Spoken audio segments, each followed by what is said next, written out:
ਹਰ ਰਾਏ ਨਮੋ ਕਰ ਜੋਰੀ, ਨਮੋ ਕਰ ਜੋਰੀ। ਗੁਰ ਹਰਿ ਕ੍ਰਿਸ਼ਨ ਮਨਾਉ ਬਹੋਰੀ। ਗੁਰ ਤੇਗ ਬਹਾਦਰ ਪਰਮ ਕਿਰਪਾਲਾ ਜੀ, ਪਰਮ ਕਿਰਪਾਲਾ। ਸ਼੍ਰੀ ਗੁਰੂ ਗੋਬਿੰਦ ਸਿੰਘ ਬਿਸਾਲਾ। ਤਰੁ ਤਰਾ ਪਰ ਪੁਨ ਪੁਨ ਸੀਸਾ, ਵਾਹਿਗੁਰੂ ਪੁਨ ਪੁਨ ਸੀਸਾ। ਬੰਦਉ ਬਾਰ ਬਾਰ ਜਗਦੀਸਾ,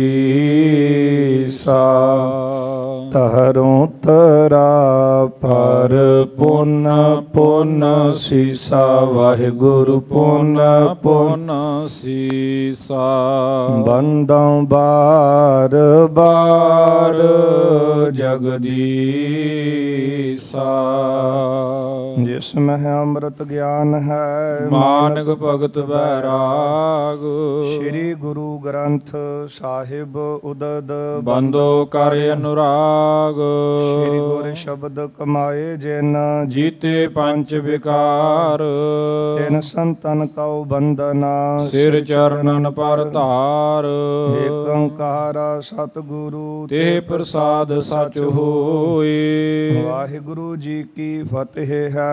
ਵਿਗਨ ਵਿਨਾਸ਼ਨ ਸੋਏ। ਏਕ ਓੰਕਾਰ ਸਤਿਗੁਰੂ ਤੇ ਪ੍ਰਸਾਦ ਸਚ ਹੋਏ। ਵਾਹਿਗੁਰੂ ਜੀ ਕੀ ਫਤਿਹ ਹੈ। ਵਿਗਨ ਵਿਨਾਸ਼ਨ ਸੋਏ।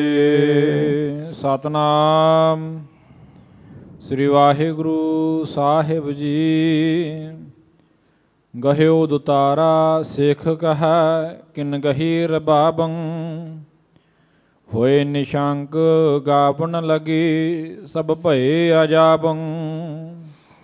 ਗਹਿਓ ਦੁਤਾਰਾ ਸਿੱਖ ਕਿਹਾ, ਵਾਹਿਗੁਰੂ ਜੀ ਕਾ ਖਾਲਸਾ, ਵਾਹਿਗੁਰੂ ਜੀ ਕੀ ਫਤਿਹ। ਸਾਹਿਬ ਕਮਾਲ ਪੀਰਾਨ ਪੀਰ, ਮੀਰਾਨ ਮੀਰ, ਵਾਲੀ ਏਕੋ ਲਾਲਮ, ਸਰਵਰੇ ਕਾਇਨਾਤ। ਦਸਾਂ ਹੀ ਪਾਤਸ਼ਾਹੀਓਂ ਕੀ ਆਤਮਕ ਜੋਤ। ਧੰਨ ਧੰਨ ਸਾਹਿਬ ਸ੍ਰੀ ਗੁਰੂ ਗ੍ਰੰਥ ਸਾਹਿਬ ਮਹਾਰਾਜ ਸੱਚੇ ਪਾਤਸ਼ਾਹ ਜੀ ਦੀ ਪਾਵਨ ਪਵਿੱਤਰ ਹਜ਼ੂਰੀ ਅੰਦਰ ਦਿਨ ਦੇ ਚੌਥੇ ਪਹਿਰ ਦੇ ਸੁੰਦਰ ਦੀਵਾਨ ਚੱਲ ਰਹੇ ਹਨ। ਸਜੇ ਹੋਏ ਦੀਵਾਨਾਂ ਅੰਦਰ ਅਤੇ ਸਨਮਾਨਯੋਗ ਰਾਗੀ ਸਿੰਘਾਂ ਪਾਸੋਂ ਆਪ ਸੰਗਤਾਂ ਨੇ ਅੰਮ੍ਰਿਤਮਈ ਇਲਾਹੀ ਗੁਰਬਾਣੀ ਦਾ ਕੀਰਤਨ ਸਰਵਣ ਕੀਤਾ ਹੈ। ਸਾਧ ਸੰਗਤ ਜੀਓ, ਅੱਜ ਧੰਨ ਮੀਰੀ ਪੀਰੀ ਦੇ ਮਾਲਕ ਸਾਹਿਬ ਸ੍ਰੀ ਗੁਰੂ ਹਰਗੋਬਿੰਦ ਸਾਹਿਬ ਜੀ ਦਾ ਗੁਰਤਾ ਗੱਦੀ ਪੁਰਬ ਹੈ। ਵੈਸੇ ਤਾਂ ਸਾਰੀਆਂ ਹੀ ਸੰਗਤਾਂ ਨੂੰ ਸਤਿਗੁਰਾਂ ਦੇ ਗੁਰਤਾ ਗੱਦੀ ਪੁਰਬ ਦੀਆਂ ਵਧਾਈਆਂ, ਪਰ ਜਿਸ ਵਕਤ ਸਤਿਗੁਰੂ ਗੁਰੂ ਅਰਜਨ ਦੇਵ ਸਾਹਿਬ ਜੀ ਨੇ ਆਪਣੇ ਸੁਪੁੱਤਰ ਸ੍ਰੀ ਹਰਗੋਬਿੰਦ ਸਾਹਿਬ ਜੀ ਨੂੰ ਗੁਰਤਾ ਗੱਦੀ ਦਿੱਤੀ ਹੈ, ਗੁਰੂ ਅਰਜਨ ਦੇਵ ਸਾਹਿਬ ਜੀ ਦੀ ਸਰੀਰਕ ਉਮਰ ਉਸ ਵਕਤ 43 ਕੁ ਵਰ੍ਹਿਆਂ ਦੀ ਸੀ। ਇਸ ਲਈ ਜਦੋਂ ਸਤਿਗੁਰੂ ਸ੍ਰੀ ਅੰਮ੍ਰਿਤਸਰ ਸਾਹਿਬ ਤੋਂ ਚੱਲਣ ਲੱਗੇ, ਸਿੱਖ ਸੰਗਤਾਂ ਵਿੱਚ ਬੜਾ ਵਿਰਾਗਮਈ ਸਮਾਂ ਸੀ। ਬਾਦਸ਼ਾਹ ਦੇ ਅਹੁਦੇ ਚੱਲ ਕੇ ਆਏ ਅੰਮ੍ਰਿਤਸਰ। ਗੁਰੂ ਅਰਜਨ ਦੇਵ ਸਾਹਿਬ ਜੀ ਨੂੰ ਸੁਨੇਹਾ ਮਿਲਿਆ ਅਤੇ ਗੁਰੂ ਅਰਜਨ ਦੇਵ ਸਾਹਿਬ ਜੀ ਨੇ ਲਾਹੌਰ ਜਾਣ ਦੀ ਤਿਆਰੀ ਕੀਤੀ ਹੈ। ਅਤੇ ਸਤਿਗੁਰੂ ਗੁਰੂ ਅਰਜਨ ਦੇਵ ਸਾਹਿਬ ਜੀ ਨੇ ਜਿੱਥੇ ਕੋਠਾ ਸਾਹਿਬ ਵਾਲਾ ਸਥਾਨ ਹੈ, ਅੱਜ ਆਪਾਂ ਦੇਖਦੇ ਹਾਂ ਸ਼੍ਰੀ ਅਕਾਲ ਤਖਤ ਸਾਹਿਬ ਦੇ ਅੰਦਰ ਸ਼੍ਰੀ ਗੁਰੂ ਗ੍ਰੰਥ ਸਾਹਿਬ ਜੀ ਦੇ ਸਰੂਪ ਦਾ ਸੁਖਾਸਨ ਉੱਥੇ ਹੁੰਦਾ ਹੈ। ਉਸ ਕੋਠਾ ਸਾਹਿਬ ਵਾਲੇ ਅਸਥਾਨ 'ਤੇ ਸ਼੍ਰੀ ਗੁਰੂ ਗ੍ਰੰਥ ਸਾਹਿਬ ਜੀ ਦਾ ਸਰੂਪ ਪਲੰਗ ਸਾਹਿਬ 'ਤੇ ਬਿਰਾਜਮਾਨ ਹੈ, ਜਿੱਥੇ ਸਤਿਗੁਰੂ ਆਪ ਪੁੰਜੇ ਆਸਣ ਲਾਉਂਦੇ ਸੀ। ਬਾਬਾ ਬੁੱਢਾ ਸਾਹਿਬ ਜੀ, ਭਾਈ ਗੁਰਦਾਸ ਸਾਹਿਬ, ਭਾਈ ਬਹਿਲੋ ਜੀ, ਭਾਈ ਸ਼ਾਲੋ ਜੀ, ਭਾਈ ਕਲਿਆਣਾ ਜੀ, ਇਹ ਮੁਖੀ ਸਿੱਖ ਸਤਿਗੁਰਾਂ ਦੇ ਪਾਸ ਨੇ। ਸੁਨੇਹਾ ਭੇਜ ਕੇ ਆਪਣੇ ਸੁਪੁੱਤਰ ਸ੍ਰੀ ਹਰਗੋਬਿੰਦ ਸਾਹਿਬ ਜੀ ਨੂੰ ਬੁਲਾਇਆ ਅਤੇ ਗੁਰੂ ਹਰਗੋਬਿੰਦ ਸਾਹਿਬ ਜੀ ਦੀ ਸਰੀਰਕ ਉਮਰ ਉਦੋਂ 11 ਕੁ ਵਰ੍ਹਿਆਂ ਦੀ ਹੈ। ਬਾਬਾ ਬੁੱਢਾ ਸਾਹਿਬ ਜੀ ਪਾਸੋਂ ਸਤਿਗੁਰਾਂ ਨੇ ਪੁੱਛਿਆ, ਬਾਬਾ ਜੀ ਹੁਣ ਸੁਪੁੱਤਰ ਹਰਗੋਬਿੰਦ ਇਹ ਗੁਰਤਾ ਗੱਦੀ ਦੇ ਯੋਗ ਹੋ ਗਿਆ ਹੈ। ਤੇ ਬਾਬਾ ਬੁੱਢਾ ਸਾਹਿਬ ਜੀ ਨੇ ਹੱਥ ਜੋੜ ਕੇ ਕਿਹਾ, ਮਹਾਰਾਜ ਤੁਹਾਡੀ ਜੋਤ ਇਹਨਾਂ ਅੰਦਰ ਪ੍ਰਕਾਸ਼ ਰਹੀ ਹੈ, ਤੁਹਾਡਾ ਹੀ ਸਰੂਪ ਨੇ, ਦਲਾਂ ਨੂੰ ਨਾਸ਼ ਕਰਨ ਵਾਲੇ ਨੇ, ਵੈਰੀ ਦਲਾਂ ਨੂੰ, ਤੇ ਆਪ ਜੀ ਦੀ ਜੋਤ ਇਹਨਾਂ ਅੰਦਰ ਪ੍ਰਕਾਸ਼ੇਗੀ। ਗੁਰੂ ਅਰਜਨ ਦੇਵ ਸਾਹਿਬ ਜੀ ਨੇ ਬਚਨ ਕਹਿ ਕੇ ਆਪ ਉੱਠ ਕੇ 3 ਪਰਿਕਰਮਾ ਕੀਤੀਆਂ, 5 ਪੈਸੇ ਨਲੀਏ ਰੱਖ ਕੇ ਗੁਰਤਾ ਗੱਦੀ ਦੀ ਮਰਿਆਦਾ ਪੂਰੀ ਕੀਤੀ ਹੈ। ਬਾਬਾ ਬੁੱਢਾ ਸਾਹਿਬ ਜੀ ਪਾਸੋਂ ਗੁਰਤਾ ਗੱਦੀ ਦਾ ਤਿਲਕ ਦਵਾਇਆ ਤੇ ਆਪ ਸਤਿਗੁਰਾਂ ਨੇ ਆਪਣੀ ਜੋਤ ਸ਼੍ਰੀ ਹਰਗੋਬਿੰਦ ਸਾਹਿਬ ਜੀ ਦੇ ਅੰਦਰ ਰੱਖੀ, ਗੁਰਤਾ ਗੱਦੀ ਤੇ ਬਿਰਾਜਮਾਨ ਕੀਤਾ। ਅੱਜ ਵਾਲੇ ਦਿਨ ਸੰਮਤ 1663 ਇਸੇ ਤਰ੍ਹਾਂ ਗੁਰੂ ਹਰਗੋਬਿੰਦ ਸਾਹਿਬ ਜੀ ਗੁਰਤਾ ਗੱਦੀ ਤੇ ਬਿਰਾਜਮਾਨ ਹੋਏ ਤੇ 5 ਸਿੱਖ ਜਿਨ੍ਹਾਂ ਨੂੰ ਸ਼੍ਰੀ ਅੰਮ੍ਰਿਤਸਰ ਸਾਹਿਬ ਦੀ ਇਸ ਸਥਾਨ ਦੀ ਸਤਿਗੁਰਾਂ ਨੇ ਸੇਵਾ ਸੌਂਪੀ, ਉਹਨਾਂ ਦੇ ਨਾਮ ਇਤਿਹਾਸ ਵਿੱਚ ਆਉਂਦੇ ਨੇ। ਅਤੀ ਸਨਮਾਨਯੋਗ ਪੂਰਨ ਬ੍ਰਹਮ ਗਿਆਨੀ ਬਾਬਾ ਬੁੱਢਾ ਸਾਹਿਬ ਜੀ, ਭਾਈ ਗੁਰਦਾਸ ਸਾਹਿਬ ਜੀ, ਭਾਈ ਬੈਲੋ ਜੀ, ਭਾਈ ਸ਼ਾਲੋ ਜੀ, ਭਾਈ ਕਲਿਆਣਾ ਜੀ। ਫਿਰ ਗੁਰੂ ਅਰਜਨ ਦੇਵ ਸਾਹਿਬ ਜੀ ਨੇ ਹੁਕਮ ਕੀਤਾ ਕਿ ਤੁਸੀਂ ਗੁਰਤਾ ਗੱਦੀ ਉੱਤੇ ਬਿਰਾਜਮਾਨ ਹੋ ਕੇ ਪਹਿਲੀ ਵਾਲੀ ਰੀਤ ਉਸੇ ਤਰ੍ਹਾਂ ਰੱਖਣੀ। 2 ਨਵੀਆਂ ਰੀਤਾਂ ਜਿਹੜੀਆਂ ਉਹ ਤੋਰਨੀਆਂ ਨੇ, ਇੱਕ ਸ਼ਸਤਰਧਾਰੀ ਹੋ ਕੇ ਤਖਤ ਤੇ ਬੈਠਣਾ, ਤੇ ਦੂਜਾ ਗੁਰੂ ਸਾਹਿਬ ਨੇ ਹੁਕਮ ਕੀਤਾ ਹੈ ਕਿ ਆਪ ਜੀ ਨੇ ਤਖਤ ਦੀ ਸਿਰਜਣਾ ਕਰਨੀ ਹੈ। ਇਹ ਗੁਰੂ ਅਰਜਨ ਦੇਵ ਸਾਹਿਬ ਮਹਾਰਾਜ ਹੁਕਮ ਦੇ ਕੇ ਗਏ, ਬਚਨ ਦੇ ਕੇ ਗਏ ਸੀ। ਤੇ ਗੁਰੂ ਅਰਜਨ ਦੇਵ ਸਾਹਿਬ ਜੀ ਦੀ ਸ਼ਹਾਦਤ ਤੋਂ ਪਹਿਲਾਂ 11 ਦਿਨ ਪਹਿਲਾਂ ਇਹ ਸਾਰੇ ਵਿਦਵਾਨ ਮੰਨਦੇ ਨੇ ਕਿ ਗੁਰੂ ਅਰਜਨ ਦੇਵ ਸਾਹਿਬ ਜੀ ਨੇ ਗੁਰਤਾ ਗੱਦੀ ਤੇ ਆਪਣੇ ਸੁਪੁੱਤਰ ਹਰਗੋਬਿੰਦ ਸਾਹਿਬ ਨੂੰ ਬਿਠਾਇਆ ਅੱਜ ਵਾਲੇ ਦਿਨ। ਤੇ 5 ਸਿੱਖਾਂ ਨੂੰ ਸਤਿਗੁਰਾਂ ਨੇ ਨਾਲ ਲਿਆ, ਭਾਈ ਵਿਦਿਆ ਜੀ, ਭਾਈ ਲੰਗਾ ਜੀ, ਭਾਈ ਜੇਠਾ ਜੀ, ਭਾਈ ਪਿਰਾਣਾ ਜੀ, ਇੱਕ ਸਿੱਖ ਹੋਰ ਨੇ। 5 ਸਿੱਖਾਂ ਦੇ ਸਮੇਤ ਸਤਿਗੁਰੂ ਜੀ ਅੱਜ ਵਾਲੇ ਦਿਨ ਲਾਹੌਰ ਨੂੰ ਚਾਲੇ ਪਾਉਂਦੇ ਨੇ। ਇਹ ਸੰਗਤ ਜੀ ਸਾਰੇ ਪ੍ਰਸੰਗ ਸ਼ਹਾਦਤ ਦੇ ਗੁਰਦੁਆਰਾ ਸ਼੍ਰੀ ਰਾਮਸਰ ਸਾਹਿਬ ਸ਼ਹੀਦੀ ਦਿਹਾੜੇ ਨੂੰ ਸਮਰਪਿਤ ਇਹ ਪ੍ਰਸੰਗਾਂ ਦੀ ਕਥਾ ਹੁੰਦੀ ਹੈ। ਤੇ ਕੱਲ੍ਹ ਤੋਂ ਇਹ ਕਥਾ ਜਿਹੜੀ ਹੈ ਗੁਰ ਇਤਿਹਾਸ ਦੀ ਸ਼ਹੀਦੀ ਦਿਹਾੜੇ ਨੂੰ ਸਮਰਪਿਤ ਗੁਰਦੁਆਰਾ ਸ਼੍ਰੀ ਰਾਮਸਰ ਸਾਹਿਬ ਉਸ ਸਥਾਨ 'ਤੇ ਆਰੰਭ ਹੋਵੇਗੀ। ਘਰਾਂ ਵਿੱਚ ਜਿਹੜੀਆਂ ਸੰਗਤਾਂ ਲਾਈਵ ਦੇਖਦੀਆਂ ਨੇ, ਪਰਸੋਂ ਤੋਂ ਇਹ ਕਥਾ ਦਾ ਜੋ ਦੀਵਾਨ ਹੈ ਉਹ PTC ਸਿਮਰਨ ਦੇ ਮਾਧਿਅਮ ਰਾਹੀਂ ਦਿਖਾਇਆ ਜਾਵੇਗਾ ਸ਼ਹੀਦੀ ਪੁਰਬ ਤੱਕ। ਤੇ ਸ਼ਹੀਦੀ ਪੁਰਬ ਤੋਂ ਬਾਅਦ ਫਿਰ ਇਸ ਸਥਾਨ 'ਤੇ 24 ਤਰੀਕ ਨੂੰ 24 ਮਈ ਨੂੰ ਇਸੇ ਸਮੇਂ ਕਥਾ ਜਿਹੜੀ ਹੈ ਮੰਜੀ ਸਾਹਿਬ ਦੀਵਾਨ ਹਾਲ, ਫਿਰ ਆਪਾਂ ਅਗਲੇ ਪ੍ਰਸੰਗ ਆਰੰਭ ਕਰਾਂਗੇ। ਸੋ ਅੱਜ ਗੁਰੂ ਹਰਗੋਬਿੰਦ ਸਾਹਿਬ ਜੀ ਦਾ ਗੁਰਤਾ ਗੱਦੀ ਪੁਰਬ ਹੈ ਤੇ ਭਾਈ ਗੁਰਦਾਸ ਜੀ ਗੁਰੂ ਹਰਗੋਬਿੰਦ ਸਾਹਿਬ ਜੀ ਦੀ ਮਹਿਮਾ ਦੇ ਵਿੱਚ ਲਿਖਦੇ ਨੇ, 5 ਪਿਆਲੇ 5 ਪੀਰ, 6ਠਮ ਪੀਰ ਬੈਠਾ ਗੁਰ ਭਾਰੀ। ਉਹ 5 ਪਿਆਲੇ ਹਨ, 7 ਸੰਤੋਖ, ਦਇਆ, ਧਰਮ ਤੇ ਖਿਮਾ, ਧੀਰਜ। ਇਹ 5 ਪਿਆਲੇ ਹਨ ਤੇ 5 ਪੀਰ ਗੁਰੂ ਨਾਨਕ ਸਾਹਿਬ ਜੀ ਤੋਂ ਲੈ ਕੇ ਪੰਚਮ ਸਤਿਗੁਰੂ ਗੁਰੂ ਅਰਜਨ ਦੇਵ ਸਾਹਿਬ ਜੀ ਤੱਕ 5 ਪੀਰ ਹਨ। ਫਿਰ 6ਠਮ ਪੀਰ ਬੈਠਾ ਗੁਰ ਭਾਰੀ। ਭਾਰੀ ਗੁਰੂ ਹੋ ਕੇ ਗੁਰੂ ਹਰਗੋਬਿੰਦ ਸਾਹਿਬ ਜੀ 6ਵੇਂ ਸਤਿਗੁਰੂ ਗੁਰਤਾ ਗੱਦੀ ਤੇ ਬਿਰਾਜਮਾਨ ਹੋਏ। 6ਠਮ ਪੀਰ ਬੈਠਾ ਗੁਰ ਭਾਰੀ। ਦਲ ਭੰਜਨ ਗੁਰ ਸੂਰਮਾ। ਵੱਡੇ ਸੂਰਮੇ ਸਤਿਗੁਰੂ ਵੈਰੀ ਦਲਾਂ ਨੂੰ ਨਾਸ਼ ਕਰਨ ਵਾਲੇ ਨੇ। ਦਲ ਭੰਜਨ ਗੁਰ ਸੂਰਮਾ, ਵੱਡ ਯੋਧਾ ਬਹੁ ਪਰਉਪਕਾਰੀ। ਵੱਡੇ ਯੋਧੇ ਸਤਿਗੁਰੂ, ਬਲੀ ਸਤਿਗੁਰੂ, ਬਹੁਤ ਪਰਉਪਕਾਰੀ ਸੁਭਾਅ ਹੈ ਸਤਿਗੁਰਾਂ ਦਾ। ਵੱਡ ਯੋਧਾ ਬਹੁ ਪਰਉਪਕਾਰੀ, ਚੱਲੀ ਪੀੜੀ ਸੋਢੀਆਂ ਰੂਪ ਦਿਖਾਵਨ ਵਾਰੋ ਵਾਰੀ। ਇਹ ਸੋਢ ਘਰਾਣੇ ਵਿੱਚ ਗੁਰਤਾ ਗੱਦੀ ਦੀ ਪੀੜੀ ਚੱਲੀ ਹੈ। ਵਾਰੋ ਵਾਰੀ ਰੂਪ ਜਿਹੜੇ ਹਨ ਉਹ ਸੰਗਤ ਦੇ ਸਾਹਮਣੇ ਰੱਖੇ। ਦਲ ਭੰਜਨ ਗੁਰ ਸੂਰਮਾ, ਵੱਡ ਯੋਧਾ ਬਹੁ ਪਰਉਪਕਾਰੀ, ਚੱਲੀ ਪੀੜੀ ਸੋਢੀਆਂ ਰੂਪ ਦਿਖਾਵਨ ਵਾਰੋ ਵਾਰੀ। ਦਲ ਭੰਜਨ ਗੁਰ ਸੂਰਮਾ, ਵੱਡ ਯੋਧਾ ਬਹੁ ਪਰਉਪਕਾਰੀ। ਪੁੱਛਣ ਸਿੱਖ ਅਰਦਾਸ ਕਰ, 6 ਮਹਿਲਾਂ ਤੱਕ ਦਰਸ਼ਨਿਹਾਰੀ। ਸੰਗਤਾਂ ਨੇ ਗੁਰੂ ਹਰਗੋਬਿੰਦ ਸਾਹਿਬ ਜੀ ਨੂੰ ਬੇਨਤੀ ਰੂਪ ਵਿੱਚ ਇਹ ਸਵਾਲ ਰੱਖਿਆ ਸੀ, ਮਹਾਰਾਜ 6 ਸਰੂਪਾਂ ਤੱਕ ਤੁਸੀਂ ਦਰਸ਼ਨ ਦਿੱਤੇ ਨੇ, ਅੱਗੇ ਕਿੰਨੇ ਹੋਰ ਸਰੂਪ ਹੋਣਗੇ? ਅਗਮ ਗੋਚਰ ਸਤਿਗੁਰੂ ਬੋਲੇ ਮੁਖ ਤੇ ਸੁਣੋ ਸੰਸਾਰੀ। ਨਿਹਚਲ ਪੀੜੀ ਸੋਢੀਆਂ, ਨਿਹਚਲ ਨੀਵ ਉਸਾਰ ਖਿਲਾਰੀ। ਗੁਰੂ ਹਰਗੋਬਿੰਦ ਸਾਹਿਬ ਜੀ ਕਹਿਣ ਲੱਗੇ ਸੋਢ ਘਰਾਣੇ ਦੇ ਵਿੱਚ ਇਹ ਜਿਹੜੀ ਪੀੜ੍ਹੀ ਹੈ ਇਸੇ ਤਰ੍ਹਾਂ ਚੱਲੇਗੀ, ਜੁਗ ਜੁਗ ਸਤਿਗੁਰ ਧਰੇ ਅਵਤਾਰੀ। ਅਵਚਲ ਪੀੜ੍ਹੀ ਸੋਢੀਆਂ ਨਿਹਚਲ ਨੀਮ ਉਸਾਰ ਖਿਲਾਰੀ, ਜੁਗ ਜੁਗ ਸਤਿਗੁਰ ਧਰੇ ਅਵਤਾਰੀ।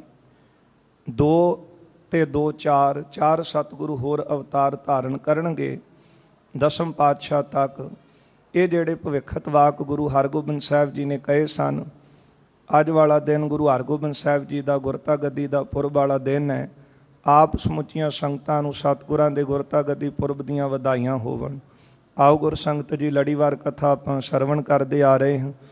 ਪਿਛਲੇ ਦੀਵਾਨਾਂ ਵਿੱਚ ਆਪਾਂ ਸਰਵਣ ਕੀਤਾ ਸੀ ਗੁਰੂ ਅਰਜਨ ਦੇਵ ਸਾਹਿਬ ਸੱਚੇ ਪਾਤਸ਼ਾਹ ਮਹਾਰਾਜ ਜੀ ਦੇ ਦਰ ਦੇ ਰਬਾਬੀ ਭਾਈ ਰਾਏ ਬਲਵੰਡ ਜੀ ਅਤੇ ਭਾਈ ਸੱਤਾ ਜੀ, ਇਹ ਗੁਰੂ ਅਰਜਨ ਦੇਵ ਸਾਹਿਬ ਜੀ ਪਾਸੋਂ ਇਹਨਾਂ ਨੇ ਕੁਝ ਪੈਸਿਆਂ ਦੀ ਮੰਗ ਰੱਖੀ ਤੇ ਕਿਹਾ ਕਿ ਕੱਲ੍ਹ ਦੀ ਭੇਟਾ ਸਾਨੂੰ ਦੇ ਦਿਓ।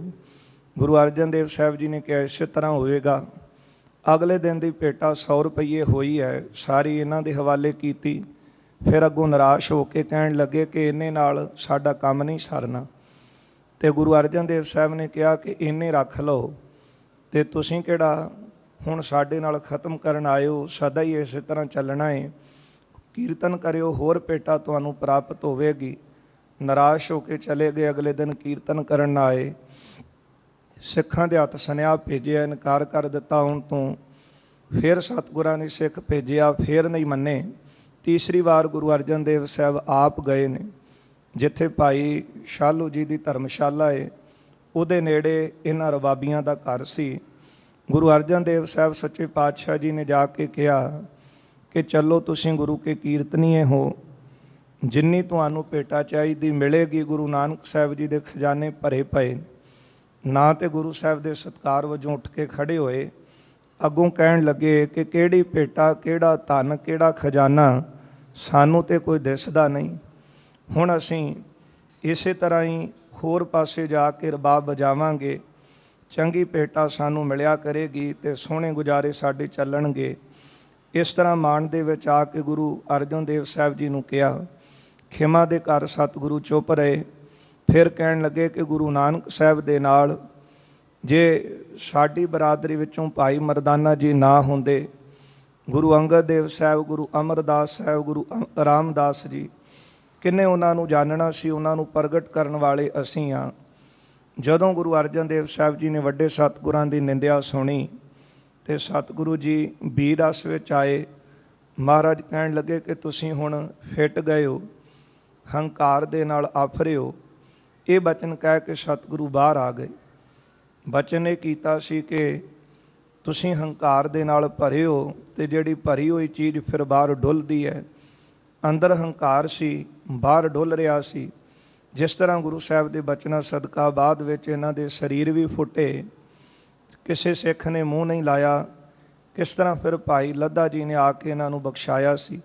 ਇਹ ਵਿਚਾਰ ਅੱਗੇ ਆ ਰਹੀ ਹੈ। ਆਓ ਗੁਰ ਸੰਗਤ ਜੀ, ਮਨ ਬਿਰਤੀਆਂ ਗੁਰੂ ਚਰਨਾਂ ਵਿੱਚ ਜੋੜ ਕੇ ਸਤਿਗੁਰੂ ਸਾਹਿਬ ਜੀ ਦੇ ਜੀਵਨ ਕੌਤਕਾਂ ਦੀ ਅੰਮ੍ਰਿਤਮਈ ਕਥਾ ਹੈ, ਸਰਵਣ ਕਰਕੇ ਲਾਹੇ ਪ੍ਰਾਪਤ ਕਰੀਏ। ਸਮੁੱਚੀ ਸੰਗਤ ਦਿਓ ਅਸੀਸ, ਰਸਨਾ ਕਰੋ ਪਵਿੱਤਰ, ਪਿਆਰ ਸਤਿਕਾਰ ਸਹਿਤ ਲਵਾਓ ਹਾਜ਼ਰੀਆਂ। ਉਚਾਰਨ ਕਰੋ ਜੀ ਸਤਨਾਮ ਸ਼੍ਰੀ ਵਾਹਿਗੁਰੂ ਸਾਹਿਬ ਜੀ, ਸਤਨਾਮ ਸ਼੍ਰੀ ਵਾਹਿਗੁਰੂ ਸਾਹਿਬ ਜੀ। ਗਹਿਓ ਦੁਤਾਰਾ ਸਿੱਖ ਕਹਿ ਕਿਨ ਗਹੀ ਰਬਾਬੰ। ਧੰਨ ਗੁਰੂ ਅਰਜਨ ਦੇਵ ਸਾਹਿਬ ਮਹਾਰਾਜ ਵਾਪਸ ਆਏ ਨੇ। ਜਿੱਥੇ ਥੜਾ ਸਾਹਿਬ ਵਾਲਾ ਸਥਾਨ ਹੈ, ਇੱਥੇ ਬਿਰਾਜਮਾਨ ਹੋਏ ਨੇ ਸਤਿਗੁਰੂ। ਤੇ ਗੁਰੂ ਸਾਹਿਬ ਜੀ ਨੇ ਸੰਗਤ ਦੇ ਤਾਈਂ ਬਚਨ ਕਿਹਾ। ਮਹਾਰਾਜ ਕਹਿਣ ਲੱਗੇ ਕਿ ਹੁਣ ਸਾਰੀ ਸੰਗਤ ਤੁਸੀਂ ਆਪ ਹੀ ਕੀਰਤਨ ਕਰੋ। ਸਿੱਖਨ ਕੋ ਆਏ ਸਦਈ ਤੁਮ ਰਾਗ ਸੁਣਾਵੋ, ਗਾਵੋ ਸ਼ਬਦ ਤੋ ਤਾਨ ਜੋਤ ਵਿਦਿਆ ਇਹੋ ਪਾਵੋ। ਮਹਾਰਾਜ ਕਹਿੰਦੇ ਸੰਗਤ ਨੂੰ ਕਿ ਹੁਣ ਤੁਹਾਨੂੰ ਇਹ ਰਾਗ ਗਾਉਣ ਦੀ ਵਿਦਿਆ ਦਿੱਤੀ ਹੈ, ਤੁਸੀਂ ਆਪਣੇ ਹੱਥਾਂ ਵਿੱਚ ਸਾਜ਼ ਲਓ। ਤੇ ਫਿਰ ਮਹਾਰਾਜ ਕਹਿੰਦੇ ਸੋਹਣੇ ਸਾਜ਼ ਵਜਾਓ। ਗੁਰੂ ਸਾਹਿਬ ਦਾ ਹੁਕਮ ਮੰਨ ਕੇ ਸਿੱਖਾਂ ਨੇ ਆਪਣੇ ਹੱਥ ਵਿੱਚ ਕਿਸੇ ਨੇ ਦੁਤਾਰਾ ਲੈ ਲਿਆ ਤੇ ਬੜੇ ਪ੍ਰੇਮ ਦੇ ਨਾਲ ਦੁਤਾਰਾ ਲੈ ਕੇ ਕਿਸੇ ਨੇ ਰਬਾਬ ਲਈ ਹੈ ਤੇ ਵਜਾਉਣ ਲੱਗੇ ਹਨ।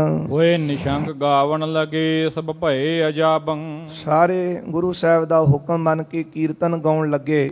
ਇਹ ਦੇਖ ਕੇ ਸਾਰੇ ਬੜੇ ਹੈਰਾਨ ਹੋਏ ਹਨ। ਬਚਨ ਮਾਨਵੇ ਗੁਰੂ ਕੋ ਵਿਦਿਆ ਸਭ ਪਾਈ। ਗੁਰੂ ਸਾਹਿਬ ਦਾ ਬਚਨ ਮੰਨ ਕੇ ਵਿਦਿਆ ਜਿਹੜੀ ਸੀ ਸਿੱਖ ਸੰਗਤਾਂ ਨੇ ਪ੍ਰਾਪਤ ਕਰ ਲਈ।